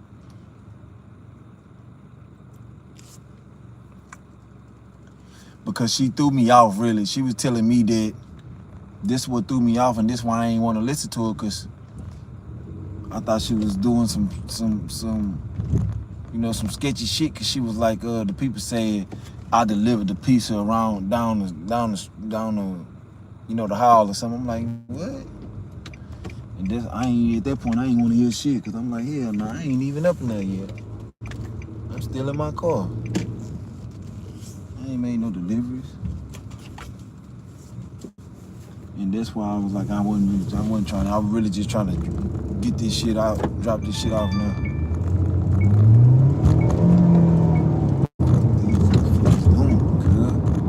Driving all stupid and shit.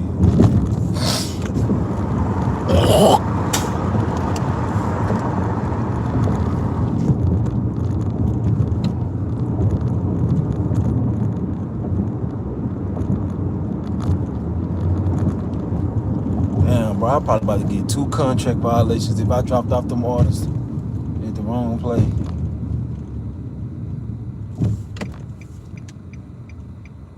Nah, but she was actually a pretty good woman. And she was beautiful too, old school. She looked like about 60, down there 70, but she came to the door with the robe on too. I was telling Milton, Belt that yesterday, like, man, I always get women come to the door with the robe on. Or they'll come to the door with nothing on, and open the door and be like, you could just leave it there, and like, I would assume, like, if a woman know they ain't got no clothes on, I just say you can leave it there, you know what I'm saying, without opening the door. Or just call me and tell me I can leave it at the door.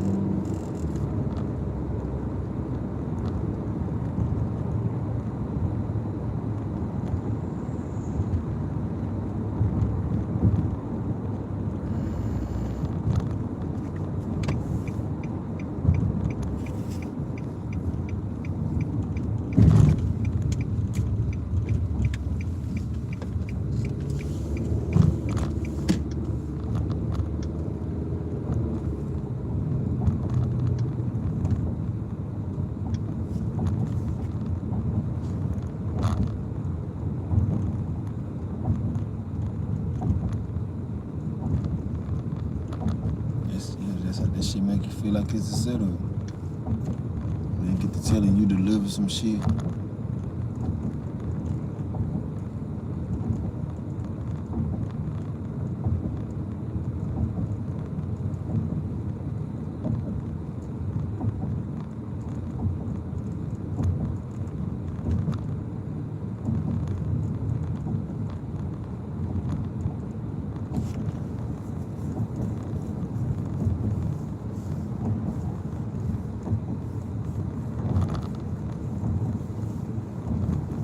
So you gotta drive slow down this motherfucker. The laws pull your ass over. They'll have 5, 6 cars pulled over at the same time. They on this one little street with these white people. When all the police just on this one little street. You can't not speed over here, boy. They'll pull your ass over going 5 miles over. You better not be going 6 over, because they damn sure gonna pull your ass over.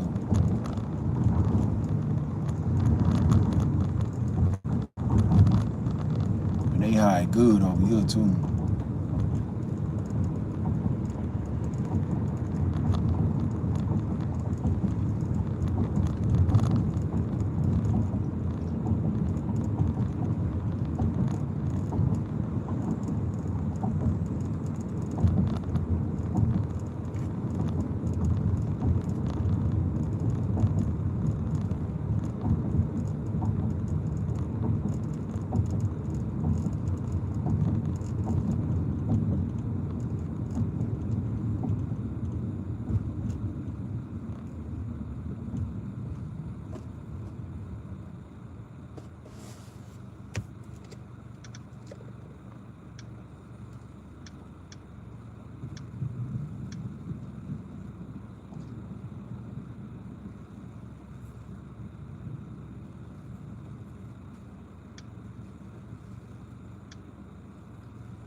Bitch, I'ma get this motherfucking dough. I don't give a fuck about the motherfucking hoe. I'ma slam it down my motherfucking nose. I'ma make sure I stack it up, and that's for sure. I ain't fucking tripping, cause I gotta get mine. Disrespect me, bitch, I pull out the iron. I ain't got no motherfucking me time. I'ma make sure I was behind, so surround all the time, for the 9. I'ma grind, I'ma be all the time. I'ma rap, I'ma shine, I'ma be, I'ma see, that should be, I'm superb, on the curb, moving forward with the swerve. I ain't tripping, do my deal, do my move.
Shot out that bitch, he ain't looking nothing.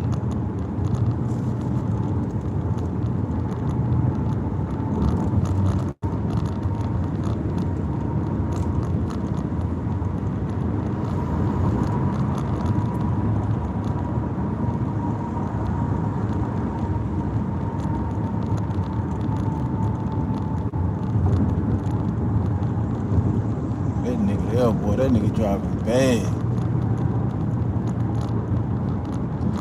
Look that big Bentley in front of us, man. I can't wait till I whip one in the lane.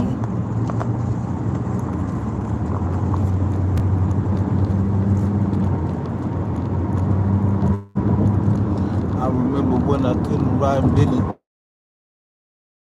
Come and get me with no gas money, so you wouldn't do it, babe. Styrofoam cup inside a styrofoam cup. I don't need nobody to drop it with me, cause me, I buy my own cup, buy my own drug. I'm Dynamite and JJ Evans, and I can't stop blowing up. I want my money, money, money, money. You can get a goddamn thing from me for free.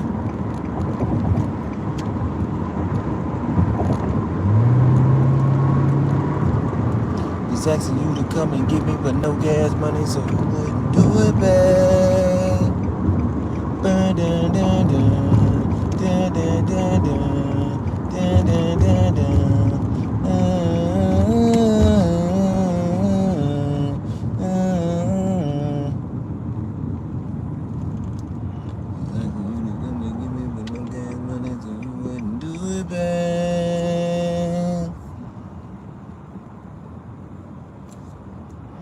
Asking you to come and get me, but you wouldn't do it. Asking you to come and get me, but no gas money, so you wouldn't do it, babe. Asking you to come and get me, but you wouldn't do it, babe. Asking you to come and get me, but no gas money, so you wouldn't do it, baby.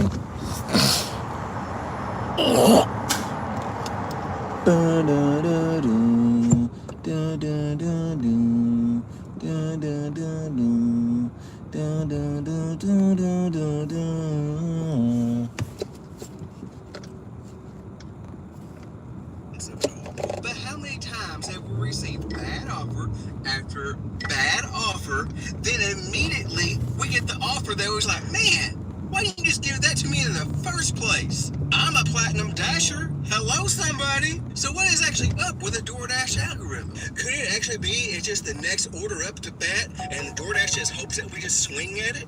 The swing better, better, swing better, better, swing better, better up. Could it be the oversaturation of dashers and pickings are just slim? Or could it be that DoorDash is trying to spread this mess out and balance things out? But whatever your thought and conspiracy might be, go ahead and leave it down in the comment box. Overall, the DoorDash algorithm plays a huge role in the food delivery industry, impacting both customers and many drivers that are out there, and in many different ways. It's essentially the backbone of how DoorDash operates, matches customers with drivers and restaurants. But have you ever wondered, how does this actually work?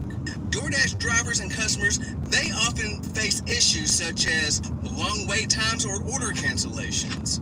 Or have you ever felt like you're just on a wild goose chase going across town? While customers are frustrated with their food taking forever, there's always going to be some sort of flaw or problem in the system. But what is really going on behind those scenes? The algorithm has to take into account several different factors, such as the order distance, delivery times estimated, and customer rating. For instance, if a customer has a history of a rating, which could be very poorly, the algorithm just might prioritize other orders differently. Is this a fact? No, it's not a fact, but you never know.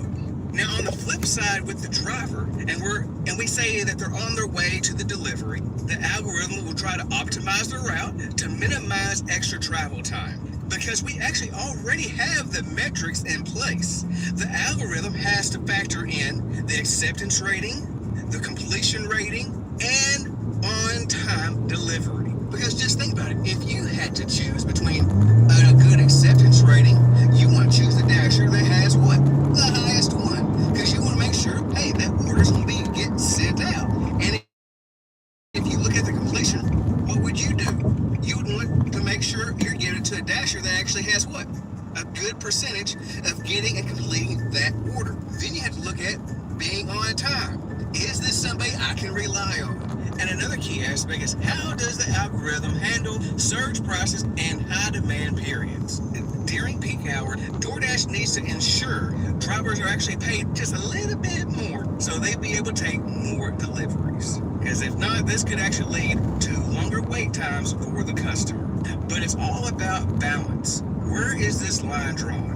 One of the most surprising aspects of DoorDash algorithm is how to prioritize orders over other orders. Apparently orders with high-paying customers or those that are likely to leave a good tip to get better priority. This actually can be frustrating for drivers who sometimes feel like they're actually being forced to take orders. And it's all going to be raising the question of fairness and whether the algorithm is truly being neutral. But yet, it really can't be neutral because we actually have the tier program with being silver, gold, or platinum. So the prioritization has to be correct. Easy, you know. The DoorDash algorithm has to say, well, you're silver, you're not, you're gold, you're silver, you're platinum.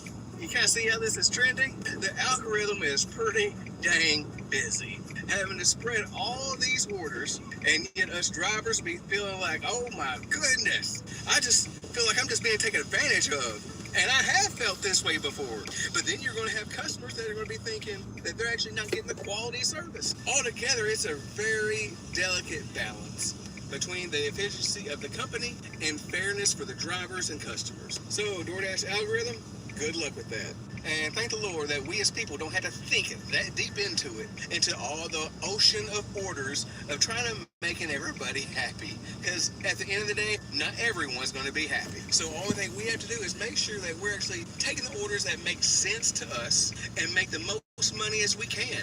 And if you're signed up on multiple different apps, there's actually tools out there that can actually help us out, such as the Solo app, who I've actually recently partnered with. They're actually able to give weekly trends of which platforms are paying. So if one platform algorithm is not working too well for you that week, if things might be going just a little bit slow, it can actually give you a heads up and tell you what's hot. The Solo app tracks miles, expenses, and so much more. So check out the link below and get a $10 bonus when you subscribe. Plus you get a free 7-day trial. So what do you have to lose? Check it out. Because every market is different and we're going to respond differently individually, which means two dashers in the same market may not see the same order the same way, which may result in one dasher say, oh, this market sucks, or work. I just know when I'm actually able to multi-app, I have a lot of more bad days than good days, where I might actually just making like $15, $16 an hour sometimes, and because I'm waiting on an order just to get to me.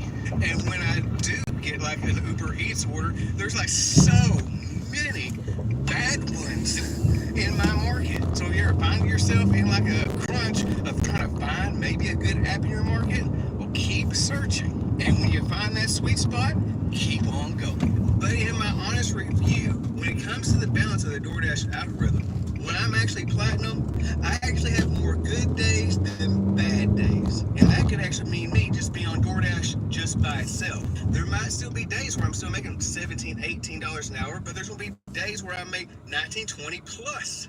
Remember, but these markets will vary because depending on where you're at, because there will be some markets where things are going like so well you don't even need platinum status, or orders are so you've got mail. It's easy to keep platinum in the 90s. But if you're in a market where I'm at, sometimes it'll be a struggle to stay in the 80s. Now I might slip down to the 70s, and sometimes that could be a struggle too when I'm getting bad order after bad order after bad order, but yet I'll find my way right back up where I need to be, which might be a good thing for while that platinum pass can't be a good thing for right now. However, I do have my skepticism about it because I actually think platinum pass is a setup for something different.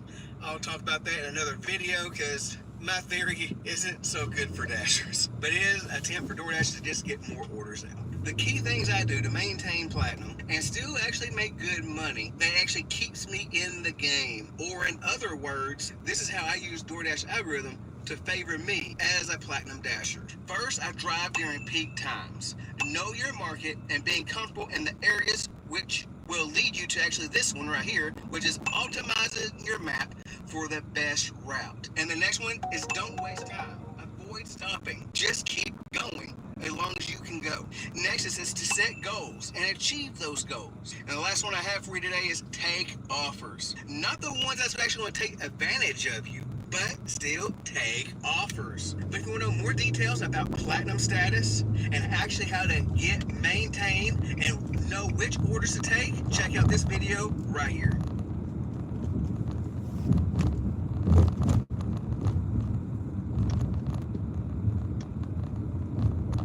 My first NBA bucket, and I'm mad this with it. I'm so upset with it. Because now, forever, my first NBA bucket would be me going to the left and the ball rolled down my arm. All I could do was just pick it up. And it just went in. I was so, I wish it would have went over the basket. Like, I wish it would have just went 30. Because it was just such an ugly basket. Do you think the NBA as an organization is doing enough for the mental health of the players? No. Who would you say is the best? LeBron. Over Jordan? 100%. Why?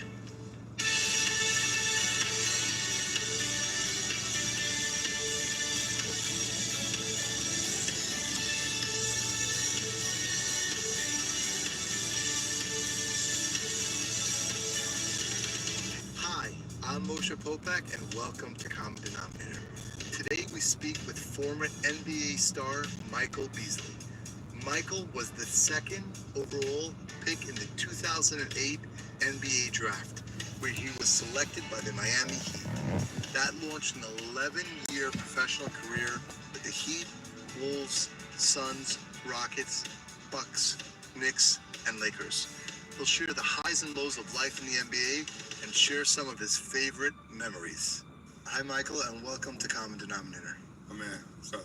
How you?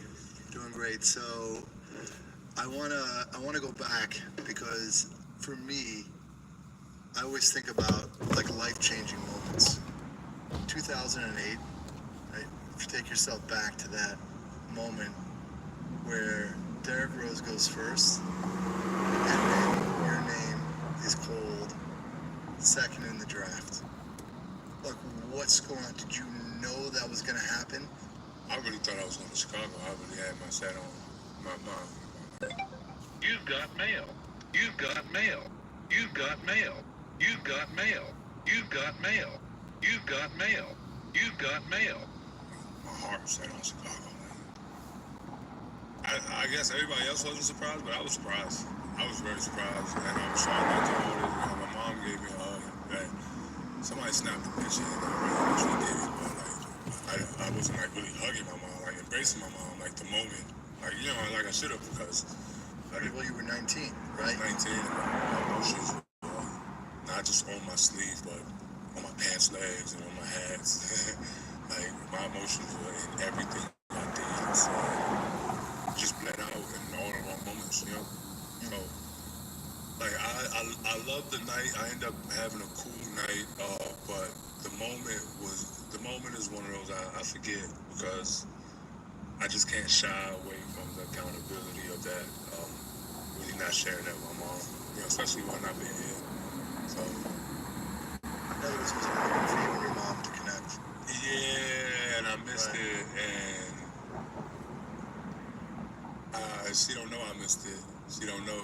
She don't even know this. I didn't even get a chance to tell her this. So it's just one of those memories where you get to and it's like a block and everything else is a blur because you just want that to be right, you know. So, But what does it take? Like, obviously, you have the height, but the training, was it something like deep when you were a young child? You grabbed the basketball and you said, you know what? I want to do this for my family. I want to go to the NBA. No. At first, we all want to do what the next us want to do, which is our friends, right? So, my best example is dogs not knowing what a mirror is. You ever go to someone's house with a Rottweiler and a Chihuahua? And the Wawa so aggressive. And the Rockwater just a big lap dog. It's because we can only see who we are through. You've got mail. You've got mail. You've got mail. You've got mail. You've got mail. You've got mail. You've got mail. You've got mail. You've got mail. Who we spend our time with. That's right. You know Top 5 people were around. So that's all I knew. I didn't know I was supposed to be good at it. I didn't know I was supposed to get my family out the hood at it. I didn't know any of that. It's just the only place that made sense as far as shutting the noise out, right? So from the second the ball bounced, y'all been around somebody recording music? Like some click, you know? So you're talking about the noise. Yeah. So that's what the ball does for me. It's just like cancel everything out and just it's just been that, just my quiet place. And one of my favorite quotes, that what you do most is what you do best. And I think I've played basketball more than I took steps in life. Interesting. I've had like top mountain climbers, and they explain that. They do it.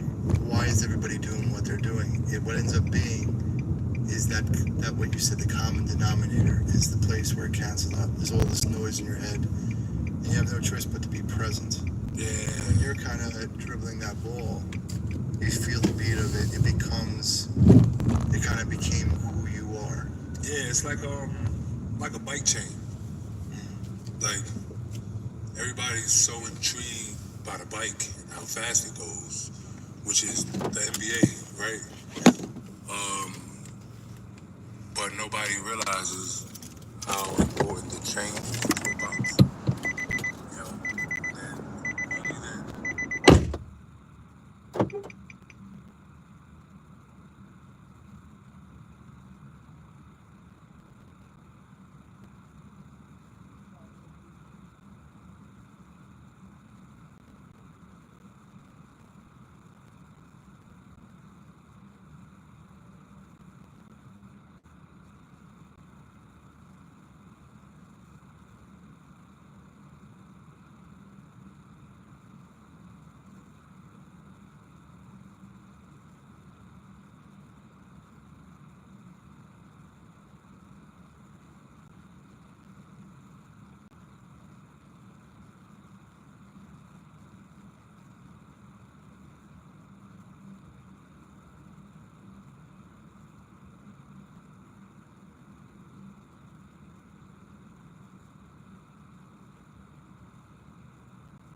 And anything to say, so we don't talk about this stuff, right? That's my personal argument. My stat argument is LeBron James, every player in the NBA, which is I think around 4,700 something like that, 4,000, right? Just under 5,000. But every player's stats on a board, right? You take everybody's name off, and now we play a Easter egg hunt, right? We gotta find 5 eggs. If we look for the best point guard, LeBron James would be somewhere top 5. Those like his stats would be somewhere top 5, right? Look for the best 2, 3, 4, 5. LeBron James is no lower. You'll never see his stats no lower than 6, 7, all 5 of those, right? 6 man, all of that. And you take his resume, how far, because we all call him the lay coach, right? So how far down is his resume as a coach? Now let's go to GM. How far, right? With all that being said, now I have to look after my son, and the credit that we don't give him is for him to have the entire world inside of his brain and still be able to give us 25, 8, 8. I mean, right, he was recently, right, considered a billionaire. Let's imagine that. Right? Imagine the negativity comes with it, and Michael Jordan, I'm sorry to cut you off, but fortunately for Michael Jordan, unfortunately for LeBron James, it wasn't a social media. It wasn't so close to the players, to the fan. It wasn't so in your face every day.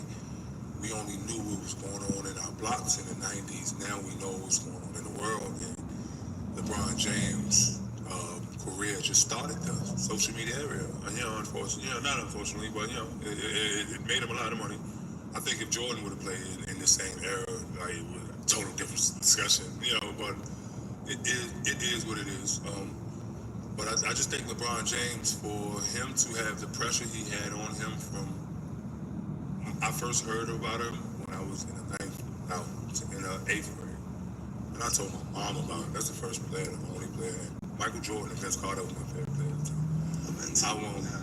First conversation about basketball I had with my mom was about LeBron James. 12 and 13 to now 36. This man hasn't dropped the ball. No pun intended. But he hasn't dropped the ball as my personal hero, as the kids' personal heroes, as a leader, as a philanthropist, you name it. His resume just his resume just around life. I feel like we're talking about too much. I appreciate that. What's one of your top favorite memories, 11 seasons in the NBA? My top memory is one, without a doubt, 11, 10, 10. My career high. At 42 points. And I just remember being so nervous because my son's mom at the time called me right when we got on the team bus and she was going to Toledo. And she called me right before we warmed up. And I remember feeling guilty because it was my first son. I wasn't there and whatever. I was in Sacramento, he was in New York. But I remember feeling guilty that I wasn't there. She called me. He was born right before the game. And I just told myself, bro, we got to win the game. And I ended up having my career high. So that's like something that my son can share. So that's without a doubt number one. What do you think, nowadays, now there's college players, NBA players, and before the show, I know we've talked about that. What actually happens as far as the earnings? Young players, you were 19, you got the rookie contract. What can be done now? Because we're hearing, after taxes, after management fees. What I think can be done now, and I probably shouldn't say this out loud because I kind of want to put together a fund like you are to save the players. So I think it should be mandatory for each league, each professional league. Well, now with the NIL and kids getting paid in high school, I think it should be mandatory for their first check, second check, anything up to, like, these players making millions of dollars, so anything up to $5 million, right? Mandatory for whether it's your first check or your first 2 or 3 checks or your contract, or I mean your contract, right? Your first $5 million should go into a whole life, and that should go into a trust fund. I think we teach our kids, and especially in my community, that saving money is the way, but inflation in the country is the fastest rate. You know? That's smart. That's right. From a basketball player that comes from where I come from, it's only worse, because rather than what we think, because we get more money, we save more money, we actually get bad because we don't understand taxes, and now we don't understand that $1 is $2. We don't understand inflation. We think saving that money, and then we turn around and $10 million is only $7 million 5 years later. 1% in the bank. They're not teaching us that we can get 10% out of real estate. They're not teaching us that we can get 30 years over the S&P, or 10% over the S&P over 30 years. So I think the knowledge, preserving, teaching us how to preserve our wealth, teaching us how to fight tax dollars. Like I know a lot of people in my community are mad at Donald Trump, but I think if you just listen to him and the way that he uses his money for taxes, I think it's genius. And I think if the NBA makes it mandatory,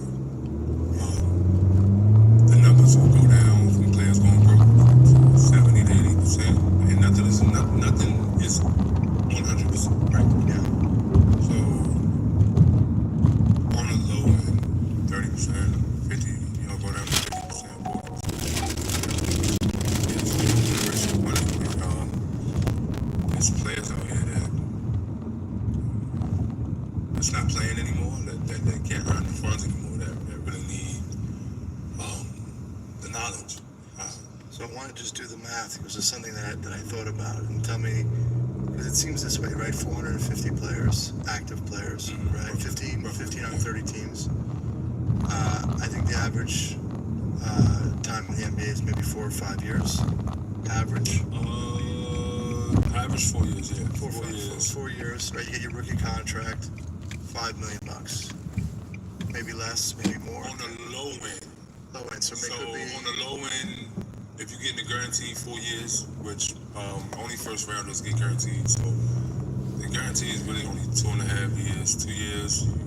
Usually by your third year, you get an extension, or team decide to pick up the option. But the money has to be way more than what I was making in 2008. My first year, I was making 4.5, almost 4.6 per year. But that's as a rookie. That's actually as a rookie. But I was number 2 pick, so everybody's not number 2 pick, right? So Derrick Rose is making, I think, 5.9 or something like that. I'm not sure what he does. I'm not, Derrick Rose is my friend, but really, I'm not into anybody's business. Yeah. But just take those numbers right there. My first contract was $20 million. If that would have went into a whole life, if that would have then went into a trust fund, where the trust fund is the controller and the guarantor of the trust fund, then you take the fuck up out of my hands, right? We in the NBA, we all, contrary to popular belief, we save our money as much as we can through our first contract, and we bank on getting the second. A lot of guys fuck that first one up.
because of that? No.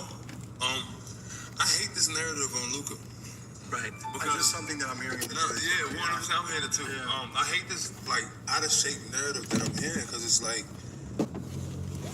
everybody that's saying he's out of shape is the same ones that's cheering hoorah, hoorah when he's scoring 50 points, 60 points, and it's like, like I know, in order to score 50, you got to be in shape to shoot 30 shots at least. Right? Especially in the NBA, especially nowadays. What shape are we, like, when it works, what shape are we speaking about? It's like, you always got to find something bad to say about it. It's like, why? Like, bro, sometimes the other guy was just better and just bust their ass. And just really bust their ass. And as simple as that, because Luka got all the way to the championship last year. Western Conference Finals, when he won the game and you took the beer out of his hand, was it a shape thing then? Yeah. And it's like, when it's cool, when I'm scoring 50, tell me then to get in shape.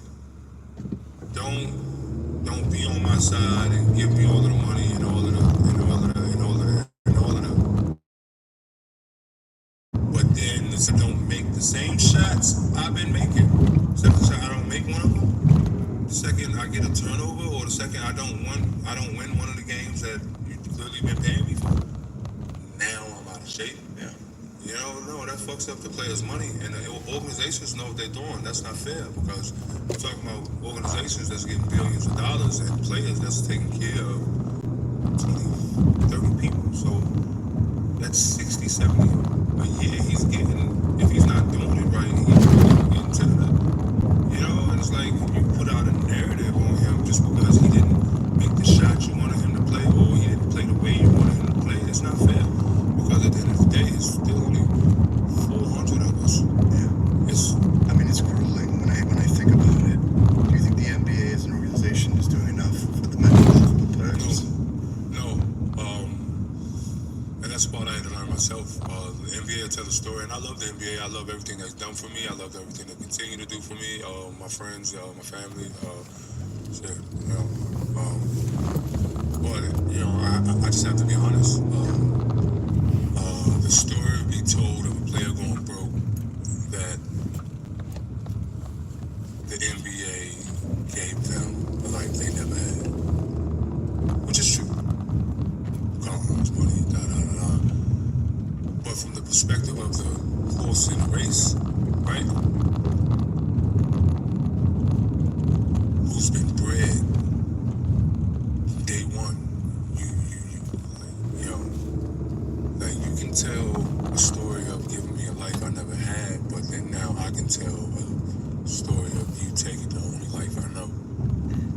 You understand? It's always a price. It's always a price. The money is okay. That's cool, but we're dribbling the ball when you leave high school. When you're in high school, you skipping class if you're dribbling the ball with us. You graduating and going to college, and we're still dribbling the ball. And you're having kids and watching them grow up, and we're still dribbling the ball. They take the only life we know, and then we look crazy for still dribbling the ball. Yeah.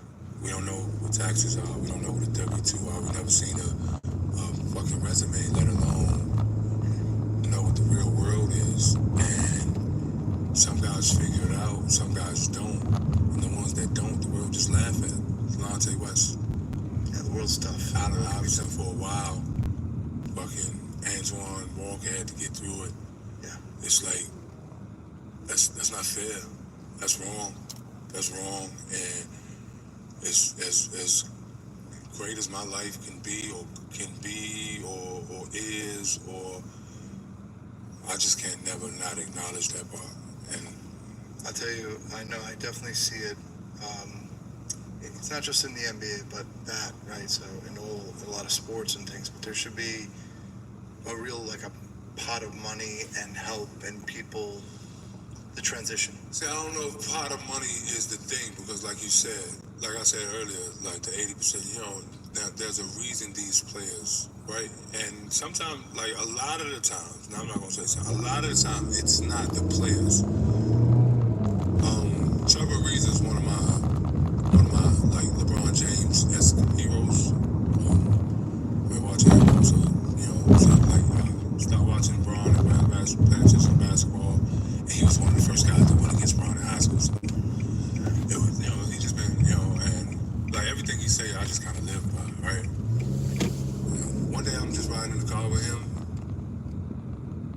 he say, I guess, the loudest sentence I ever heard in my life.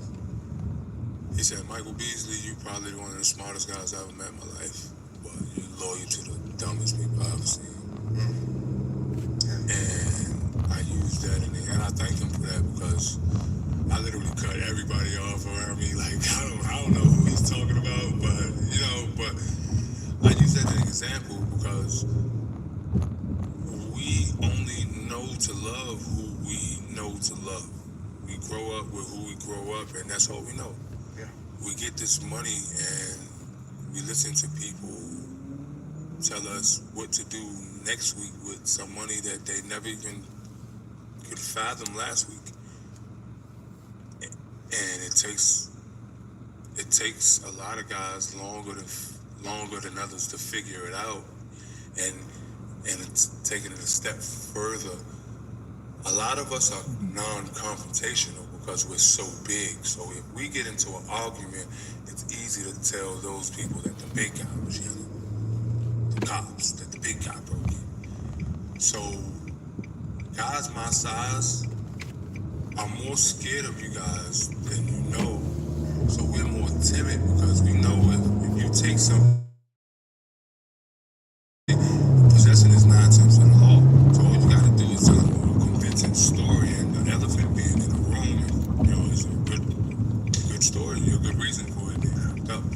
You understand? So that goes in our heads when every encounter we get. So when you do something, I do notice you stealing. I just don't want to lose my family or be in jail. You know, like the first thing is I'm gonna. The second thing is I don't want them to be in jail. And the third and ultimate thing is out of abandonment issues. Like You got I tell mail. my friend all the time. Well, I told my friend the other day. Like I seen my family on a sinking ship. I seen them let me do things that I shouldn't. I seen myself acting the way but I was just scared to get off the boat because that's the only family I had. It's like the two evils. Like I cut my family off, and I don't, and I'm alone in this world, or I just watch what they do and die with them. Yeah. And just unfortunately, I just chose to die with them. Well, I'll tell you, I mean, it's been a very unique, right?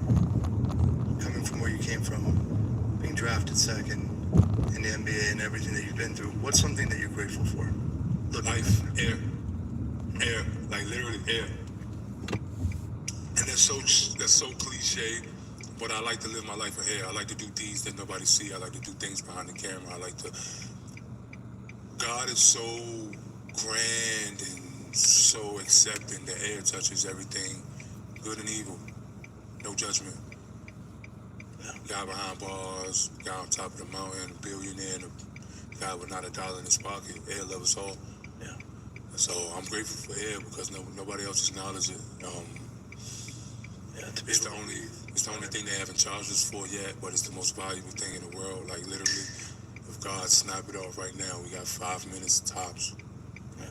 And I'll tell you, I want to wish you good luck. I know you have the one-on-one with Lance Stevenson next month. Oh shit, we ain't talking about that. Right? Yeah. No, but TNC, right. go check it out. June 6th, We the Ones and TNC. Lance Stevenson and Michael Beasley. That's right. That's right. And I know you're known one-on-one. I want to thank you, Michael. I really appreciate you coming in, pulling the curtain back, and the ups, downs, rights, and lefts, and everything. And good luck. You know, to all your family, kids. Everyone should be healthy and well. Yes, sir. I want to say thank you. What's up, fam? Today is Monday, and it's going to be a phenomenal day, okay, for you, for me, and for every other dasher out there on the platform who's believing for things to unfold that way. Listen, you gotta believe for it before you see it. You dig what I'm saying? I don't care what type of week you had last week. In fact, you may even be a silver status driver right now. You may be a gold status driver right now. You may not be a platinum status driver, but that's okay, because it's not the end of the world. We gotta fight to get from silver status to gold status, and then we gotta fight to get from gold status to platinum status, fam. There is always room for improvement in our personalized, and also on the DoorDash platform. We should never just settle for less. We should always strive to gain more, to become more, and to do more, to make more money on the DoorDash platform, fam. So many DoorDash drivers have the wrong concept because they're fighting the wrong people. They're fighting against the algorithm system. They're fighting against customers. They're fighting against merchants at restaurants when they should be fighting to build their AR, fighting to build their customer service ratings. We need to fight to keep a sane mind and a peaceful atmosphere because a lot is happening around us, but we don't got to be pulled into all the nonsense and negativity. We can still keep a positive aspect, a positive perspective about life, and continue doing our best out here on the DoorDash platform, serving the people their favorite foods and beverages. Whatever city you're DoorDash. Favorite foods and beverages. Last week may have been an awful week of DoorDashing, but listen, today is a new day. You want to get out of here and when you get out of here, you take every order DoorDash sends you. And you get those customers their favorite foods and beverages while you're at it. You understand? In their mind or heart, so are they. So listen, if you're expecting to have a bad day, you might have a bad day. If you're expecting nothing but trash orders, you might get nothing but trash orders. If you're expecting no tip customers, you might get a whole bunch of non-tip customers. But if you flip your expectation and expect to get high tip, I'm going to get these customers foods, favorite foods and beverages. Okay, man, I'm going to get these people their foods and favorite beverages. Just for you.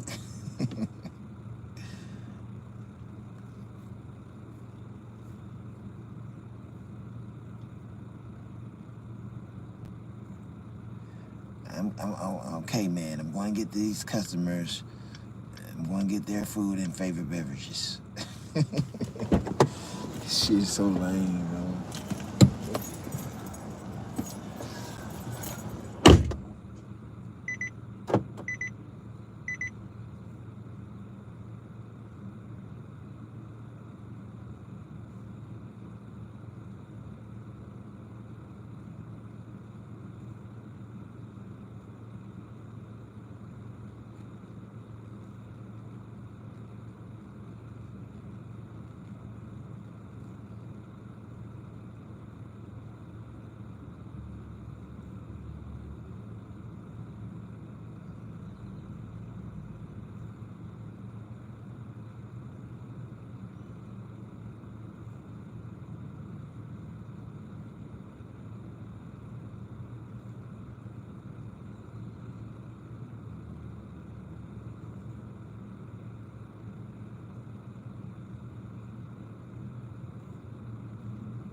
Just remember to get those customers their favorite foods and beverages. If you want to make money on DoorDash, you make sure you deliver every customer their favorite foods and beverages. And everything else. Customers expect to have a phenomenal day, expect to get high priority orders, expect to get catering orders, then you're going to get just that, fam, because you're fighting in the right direction. And you're fighting to keep your stats up, and you're fighting to keep positivity in front of you, and you're fighting to stay on the DoorDash platform because you're a winner, you're a warrior, you're a champion, fam. Now, if you're new to this channel, we talk about how we win on this channel, how we achieve on this channel. This channel We talk about delivering customers their favorite foods and beverages. And strategies on how you can maximize your earnings on the DoorDash platform so that you can better provide for your families and yourselves, fam. And if you're already a part of this growing team, I'm gonna tell you what's happening, Captain. Let's get in our cities and what? Serve the people their favorite foods and beverages, all right? Well, listen, I'm about to hit that dash now button, but before I do, I'm going to show you guys my stats for the last 3 weeks. Okay, so I have to take off my VT fighting gloves, you know what I mean? Because back in the day, you know, your boy used to do some serious fighting in the ring. No, I'm just kidding, man, but I did have to take off my boxing gloves because I was unable to, like, handle the phone with those bulky boxing gloves. You dig what I'm saying? But, however, I'm going to show you my stats, okay? I have not yet hit that dash now button. We're going to go to ratings. All right, first, as you see, your boy has held that platinum status. All right, let's go down to my ratings. My AR is currently sitting at a 92, so you know I'm not accepting every single order, but I am accepting majority of the orders, like those average orders and definitely those high-paying offers. And you know what else? Those catering orders as well, because us platinum drivers, we're always getting those catering orders, those high-paying offers. On to my completion rating, okay, it's sitting at a 95. My on-time delivery percentage is at a 96. My customer ratings is at a 4.92. Now, in the last 30 days, I have completed 569 deliveries, and I have a total lifetime of 38,138 deliveries, and I'm still counting, fam. That's right. And I've been on the DoorDash platform for nearly 8 years. Now, let's go down to what you all have been waiting on, which is my earnings, okay? So I'm going to reveal to you my earnings for the last 3 weeks, okay? But first, this is this week so far, so I have not made $1 because I haven't hit that dash now button. But as soon as I get done talking to you guys, I'm going to press that dash now button. Let's go ahead and scroll down. All right, so right here, we got between May 19th and May 25th, in a 7-day period, I made $1,429.73. The following week, I made $1,400 or $1,402.56. And just this past week, I made $1,360.19, fam. Well, listen, today's a new day. It's Monday, and what I'm about to do right now is I'm about to hit that dash now button. It says offers available, 7-minute wait average time. Okay, we're gonna go ahead and press dash now. I'm gonna go ahead and dash till about 2 p.m. Take a break, go home, do some editing, because my goal is to get this video uploaded today for you guys, fam. All right, so that you can be encouraged and motivated and inspired. Well, first order, and I'm in the parking lot of Albertsons already. Came in at $17.25. I just gotta shop for 6 items, and I gotta drive a total of 8.2 miles. This is definitely a winner. I'm gonna go ahead and hit that set bar, and I'm gonna drive over to Albertsons, and I'll see you back here shortly, fam. And I gotta drive a total of 8.2 miles. Dash till about 2 p.m. Take a break, go home, do some editing, because my goal is to get this video uploaded today for you guys, fam. All right, so that you can be encouraged and motivated and inspired. Well, first order, and I'm in the parking lot of Albertsons already. Came in at $17.25. I just gotta shop for 6 items, and I gotta drop 8.2 miles. This is definitely a winner. I'm gonna go ahead and hit that set bar, and I'm gonna drive over to Albertsons, and I'll see you back here shortly, fam. All right, so I just parked in right before I could even actually park in the parking space. DoorDash hit me with a second order, add to route, go to Sprouts. All right, that came in at like $15, right? You know what I mean? That's some change. So let me get inside Albertsons and shop for the first order, and then we're gonna drive over to Sprouts grocery store and start that shopping order as well, family. Hey, what a phenomenal way to begin the day. And as it's happening for me in my city in Arizona, so will it happen for you, fam, okay? Because we're believing for nothing but the best to happen, fam. Let's get inside Albertsons. So Albertsons grocery store. Let's grab a grocery basket here. Or a cart. And let's begin our shopping. Alright, so let's see what this order consists of. Press arrive in store, start shopping. We got some pasta, can of jalapenos, some salsa, some vegetables, some more vegetables, and some New York strip steaks. Okay, so I have completed the shopping for my customer, and somebody's about to have a good lunch here. Got some healthy asparagus right there. We got the pasta right there. We got this New York strip steak on in. My gosh, I picked the biggest one for them too. Then we got some more healthy mixed vegetables along with some jalapenos right there. Let's make our way to self-checkout, fam, and pay for the customer's items so that we can get back on the go and drop this good, wholesome food off to the customer. All right, fam, so I got the customer's order, and these 2 bags are going inside of a hot cold bag here. Go ahead and set this one down. So do not have any catering bags, durable catering bags. It's important for you to get some durable, stylish catering bags, okay, so that we can preserve the temperature of our customers' food during the transport, fam, all right? Because that's the only way to transport the customer's food. If it's hot, it should remain hot, and if the food is cold, it should keep its coldness, fam, all right? Let's get in the car and get on the go.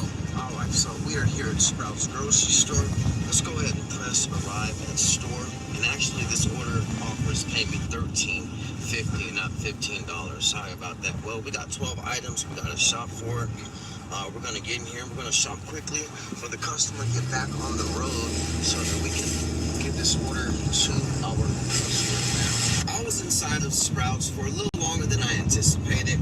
I got my Sprouts customers, grocery items here in this hot cold bag in the back seat, and then the other catering bag has the Albertsons customers' groceries inside of it, which is inside the trunk.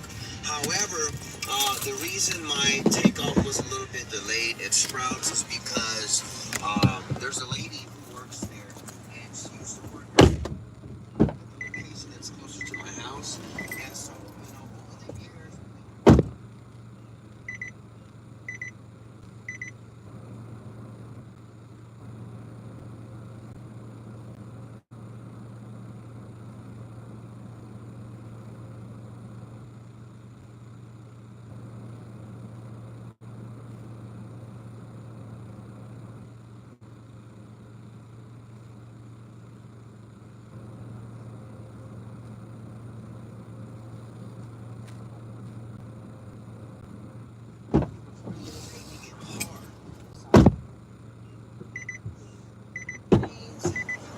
her and her other family just got back from Mexico, and so her heart felt very fragile because the family was sitting around in the living room just sharing memories about her brother and his passing, and how his wife or his ex-wife was so concerned about the insurance money. And I was sharing with her that it does take time to get over grief, especially when you've lost someone who's very near and dear to your heart. So I took a few extra minutes to speak life into her circumstances, into her situation, so that her heart could strengthen in that moment, and she started to tear up, and, I just continued to speak because I could tell that what I was saying to her was having such a great impact on her heart. And so, it's important to recognize moments when you're out in public and you cross someone's path that you may know, and, their response seems a little bit off. A caring friend will take a moment and, regardless of where they gotta go, regardless of what time it is, regardless of what's happening, when a person is your friend, you're going to take time to, invest in that person's life. And so, I'm just thankful that, God has strategically placed me in front of her, although, I'm on the clock, I'm DoorDashing, yet, And I mean, she apologized. She said, I know I probably put you back in time. And I said, you know what? It's okay. You're my friend. You know, you needed me, and I was here for you. But hey, this customer needs their groceries, so I got to get the Sprouts customers their groceries right now, fam. Okay? No bad ratings. What's good, y'all? It's your boy Chad from Divine Simpin. What's good, y'all? It's your boy Steph, man. YouTube. What it is? It's your boy Steph, man. Yes, sir, man. So, your boy Steph, he's here in LA, so I had to tap in on him. He hasn't done an interview since, what, Hafiz? Yes, man. Yeah. Alright, so let's start off in elementary school, right? Did you grow up in a two-parent household? One-parent household? One parent? No, you can just take your car. Face pause.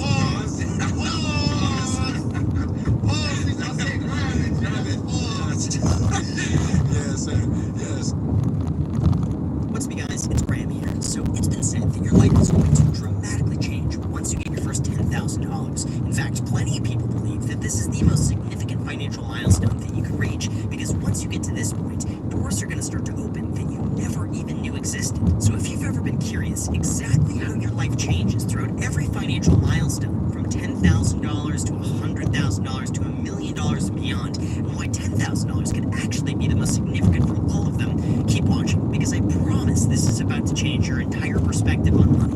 To begin, let's start with everyone's first major milestone, $10,000. Even though this certainly isn't enough to go and buy a house or a crazy nice car, the good news is that with this amount of money, you'll gain enough financial confidence to know that if you could do this, you could level up in practically any area of your life that you put your mind to. Like, I remember when I hit my first $10,000, just the idea that I could go and buy a used car outright gave me such a sense of accomplishment, and that early feeling of success really sparked a lasting motivation to continue optimize my saving and spending. On top of that, on a more practical level, $10,000 is an amount of money where you'd be able to cover almost any immediate financial emergency without going into debt.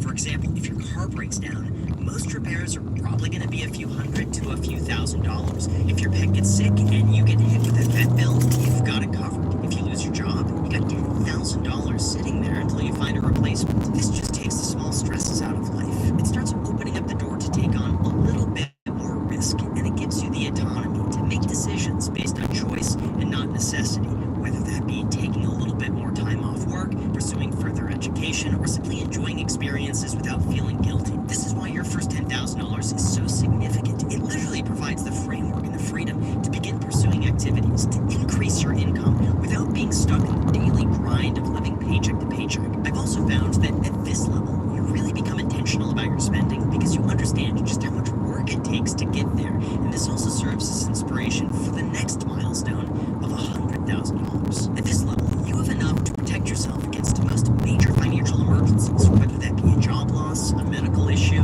or an unexpected expense or repair. Really, at this point, your worries are less about the stresses of living paycheck to paycheck and more about long-term career growth and taking calculated risk. You're also going to find that $100,000 might begin embracing a greater sense of control, because you're no longer going to feel as pressured to stay at a job you don't like simply because you can't afford to leave. Oddly enough, once you have this level of financial security, the safety net you get from this allows you to prefer even higher yielding opportunities because you can take the risk, like moving to a new city, starting your own business, or just taking time off to plan your next endeavor. However, I will say the biggest impact of your first $100,000 isn't going to be so much mental, but rather your ability to start earning way more money because of compound interest. In fact, Charlie Munger famously said, "The first $100,000 is a bit, but you gotta do it. I don't care what you have to do. If it means walking everywhere and not eating anything that wasn't purchased with a coupon, find a way to get your hands on $100,000. After that, you can ease off the gas a little bit." In his eyes, this is where your investment returns begin taking over, and all of a sudden,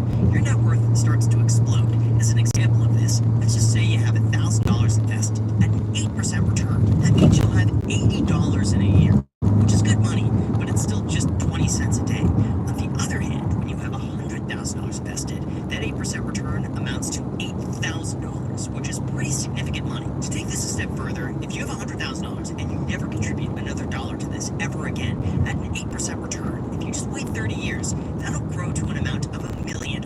This is why your first $100,000 is going to change your life more than you can ever imagine, and that sense of freedom and happiness will continue to grow even next financial milestone of $500,000. To me, this is the point where you finally start to feel financially secure. Like, sure, $100,000 is a lot of money, but it can also be gone fairly quickly in the event of unemployment, a divorce, a medical issue, or a prolonged recession. $500,000, on the other hand, really is able to cover most of that. Sure, at this point, all of your financial worries aren't magically going to go away, but it does take the pressure off constantly budgeting, checking prices at the grocery store, and it lessens the sting of these unexpected $100 to $1,000 expenses. You've got mail. This is also the point where some people start coasting, in the sense that, depending on your age, you don't need to be as careful about your budget. Your investment returns begin growing at a rate that might outpace what you're able to save, and you can start spending a little more money on enjoyment. This might include slightly longer vacations. You can afford to take a little more time off work. You can start buying yourself reasonable items that you don't need purely because you want them. Eating out at restaurants is no longer something you really have to carefully think about. To me, this is where you really start getting into a stronger sense of freedom. However, as great as $500,000 is, you're still not at a point where you can afford not to work. You're still worried about the economy. You still have to think about major unexpected expenses. You still can't afford a home in a major city. Sometimes it's just better to continue renting. Truth be told, some people might actually get really frustrated at this level because theoretically, you could go and splurge on a really nice car, take an extravagant vacation, or drop $10,000 on a whim. But it would be incredibly financially irresponsible to do so, especially if you want to reach the next milestone of $1 million. Although before we go, I distinctly remember the exact day I hit $1 million net worth. I had been tracking my net worth on Mint.com every single day, religiously, just waiting for the moment it was going to hit $1 million. And when it did, I didn't tell anybody. I just got some friends together, and we ate happy hour sushi to secretly celebrate. But it was awesome. From my perspective, from every financial milestone I have ever reached, this one, to me, was probably the most significant. Like, in my mind, as long as I didn't screw it up, $1 million invested would be enough to cover all of my expenses and overhead without ever having to work a job ever again. To give you an idea of what that would look like, if I had invested in real estate at a 5% return, that's $50,000 a year, and I could easily find a way to be very happy living on that income. This meant that, to me, I had achieved financial freedom. I didn't have to work if I didn't absolutely want to. I could say no to the things that I just didn't feel like doing. And even though, sure, it's not Lambo penthouse money, it just meant that $1 million gave me a completely blank slate and a world of opportunity. Now, even though at this point I felt comfortable taking 2-week vacations because the timing just worked out and I didn't exactly worry about paying bills, I was still living extremely frugally. I budgeted everything down to the dollar, and I think from the outside looking in, you would think I was just a broke college kid. Just to give you an accurate idea of what I'm describing here, I was worth more than $1 million, living in a 1-bedroom, 700-square-foot duplex where I'd rent out the other side to help pay my expenses. My daily driver was a used Prius. I paid for all of my trips and credit card points. I never bought designer clothes. I bought the cheapest food from the grocery store. I didn't have any TV subscriptions. I never splurged on restaurants. So in terms of lifestyle, I was basically living the same as I was at $100,000, except now I was no longer reliant on having to keep an income. Obviously, I'm a bit of an extreme when it comes to frugality, but for most people, when they hit $1 million, they could start to be a bit more selective of where they work. They could choose to walk away if something doesn't align with their goals. They could prioritize happiness and health over money. They don't need to check grocery store prices. They could easily afford to eat out once a week without making a financial impact, but they're still very much aware of how much things cost. Like, sure, $1 million is a lot of money, but you have to be careful not to over-leverage your investments. You have to be very cautious about buying a home that you could actually afford. You're still checking prices on flights and hotels. You might be able to take a few weeks off work, but you certainly couldn't afford to take a year-long break without dipping into savings. On top of that, dollars, you are still going to the market. The economy in general, any sort of downsides, severe financial and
choice to do what you want to do when you want to do it. Like, chances are, at this point, your wealth can generate substantial passive income to cover all of your living expenses without even worrying about most financial emergencies. Like, your car breaks down?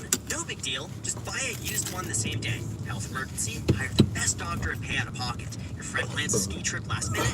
Book the hotel and tickets a few hours beforehand, even though it's the busy season. Real talk, at this level, unless your expenses are out of control, you could afford to do 95% of things and really not even have to worry how much money it costs. This is also the point where almost every basic task really isn't worth it to do anymore from your time perspective, and you can afford to hire out and outsource almost anything that you not want to do on a case-by-case basis because your time is becoming incredibly valuable. However, on a deeper level, I think it's important to clarify that even though $10 million is still a lot of money, you are not rich enough to the point where money doesn't matter. Private bankers still aren't going to take you seriously, and you still need to be prudent and careful with major purchases just to make sure you're not overextending yourself. Like, sure, you could easily go out and buy a 2014 used Lamborghini Huracan, not have to worry about it, but a brand new Lamborghini Revuelto is still out of reach. Yes, you could occasionally fly international first class, but don't even think about chartering a private jet unless you split the cost amongst 10 of your friends. A recession might seem like a good buy-the-dip opportunity on paper, but a 30% hit to your net worth is going to cause some serious anxiety, especially if you've gotten used to a much more extravagant lifestyle. Now, before people get triggered and call this out of touch, trust me when I say this, I've been around a lot of people worth $10 million or more, and almost all of them tell me that they're still worried about an economic recession that lasts a lot longer than they expect. Not to mention, things like gambling, addiction, divorce, and mental health issues can cause you to blow through the vast majority of this money very quickly if you aren't careful about it, which then brings me to the next financial milestone of $25 million. Without exaggeration, this is the point where you're able to do 99.9% of just about anything you could think of doing without worrying about running out of money. This is the amount where you can start to buy multiple properties. Any financial emergency under $100,000 or $200,000 barely even makes a difference. You might not even notice it, and any recession turns into a buy-the-dip opportunity. At this level, instead of optimizing for growth, past $25 million, most people shift their focus from play to win to play not to lose. Really, I think wealth conservation is more important for people at this level, and they just want to lock in their lifestyle without running out of money. And at this point, their time becomes the utmost of importance. After all, at this convenience, you'll pay for things to be easy. You'll pay for things just to get done without you having to think about it. Separate from that, this is also the point where you just start running out of things to buy. Like, you can only live in so many houses. You can only drive so many cars. You can only wear so many watches. So you start to focus instead on health, wellness, and philanthropic endeavors, and maybe education. After all of your basic needs are already met. Anywhere you'd want to live around the world, and then some. You can easily stay in 4 to 5 star hotels on a regular basis, or spend $2,500 on a suite because you feel like it. There's really no financial situation at this point that could destroy your life out of something severely catastrophic, or a black swan event. At this point, you'll also begin to notice diminishing returns on your money. Like, going from $100,000 to $1 million is a huge step upwards, but going from $25 million to $25.9 million makes no material difference in your lifestyle whatsoever. In fact, this difference could just be the point of a good week in the stock market, and most days you're up or down $100,000 in the market without even realizing it. However, just like our other examples, you still, at $25 million, need to be somewhat careful of how you spend your money. Like, you still can't afford to fly private jets on international trips. Most high-end trophy real estate is completely out of reach, and don't even think about collecting rare artwork, vintage cars, or thoroughbred horses. Although a lot of that does become possible at $100 million. Now, I've spoken with quite a few people at this level and beyond, and surprisingly, they say that $100 million is the minimum they would want to fly private jets, get yachts, and multiple residences around the world. In fact, at $100 million, most people still think that a private jet is too expensive, and it's much more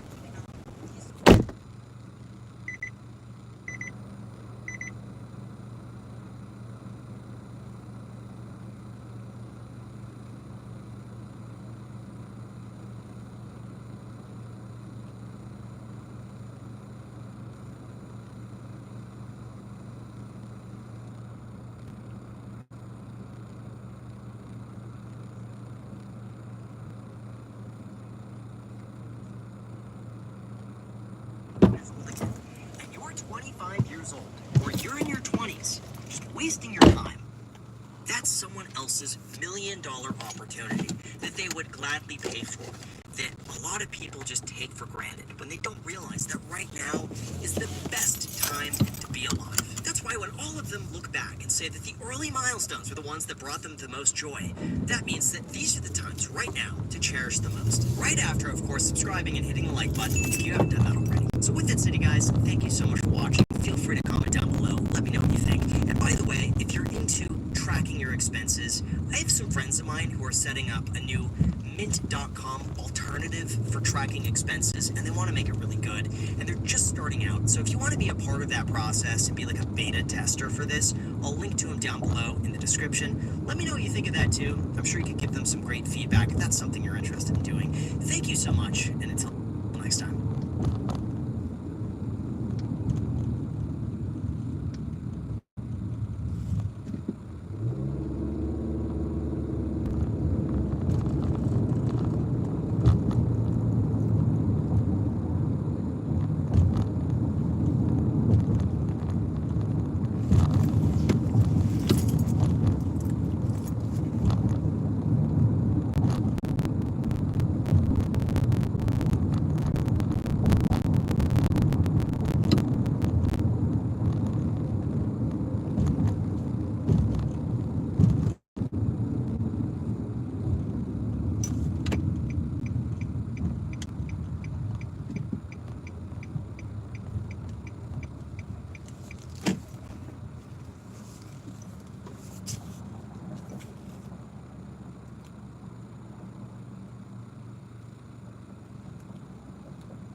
Catch this rhythm. You feel that? That's called playerism. I'm on the scene, a player clean, poker face, 4 queens. I got 4 of a kind on everything. Niggas living elite. I don't feel complete without kicking at my feet in a Rolls Royce every week. Maybe this is deep. Listen close when I speak. I need to at least, cause I'm too much. I'll be a fool if I love. You'll be a fool if you trust. Here with my niggas, we keeping it gangsta. Yeah, I'm a slayer, I'm just keeping it player. I'm here now, we're making it later. Why he is a hater. I'm wearing all black like I'm being a raider. You thought the police, we call you a traitor. I'm running the city, they call me for favors. I'm running the city, they call me the maker. Every time it is a flying canary, I was on the runway. Fresh Easter Sunday, yes, I touched the runway. I'm blessed, she looks like she just left the runway. She wanna stay with me in this Disney fantasy and never go home like a runaway. I'll be up before the daylight, that's why I'm getting paid, right? I'll be all in. I work hard and play hard until I hit the graveyard. I'll be all in. I am going to be who I truly am because I am remarkable. And I'm going to strive every moment to show the greatest part of who I am. Peace to the saints. Confirm that we have excellent audio coming from this microphone, and also that I'm coming in HD in all my glory. I got a lot of game to drop today, and I'm willing to go through it. You can send me your questions, your comments, your tuition using the information below. Thank you, gentlemen. The title of today's lecture is, It's Not That You Can't Afford Her, It's That She Wants Too Much. Yes, she wants too much. She's unworthy. But the funny thing is that they all think they are so very worthy. We're going to get deep. Buckle up. We're going to bless you with some real ism today. You see, the world is a bit upside down. I hope that the understanding I provide today can right things just a bit. More criticism is for the the kids. More criticism saves lives. And you're in need more than you realize. There's a hierarchy to things. I often speak of it. There's a hierarchy to women, though they don't like to acknowledge it as much. And there's a hierarchy to men, and mostly we admit to this. You see women on dating shows, and you might ask them to rate one another. What do they say? They turn to each other, and then they start lying immediately. Oh, you queen, you're a 10. You're a 10. We're all 10s. Not the case. You're all 2s, actually. But maybe you're a 2 and she's a 3, and you guys just can't psychologically deal with the fact of it being out in the open that one of you has more sex appeal than the other. And for the female, viewing herself as a sex object, that is her greatest value. In some cases, that's their only value. And it would hurt the ego too much to concede that they would have to take second place or third place to another female. And so they would rather lie. Yes. Much of what you observe in the female is a lie. And that's why I encourage them to be honest. Take off the makeup, get out of the high heels, live in purity and in truth, and there you will find your beauty. There you will find the truth. That's why I have a 3-sentence Bible. Be yourself, be good to yourself, be good to good people. In fact, we hear guys talk about men protecting women. Well, mostly you have to protect women from women. There are very few real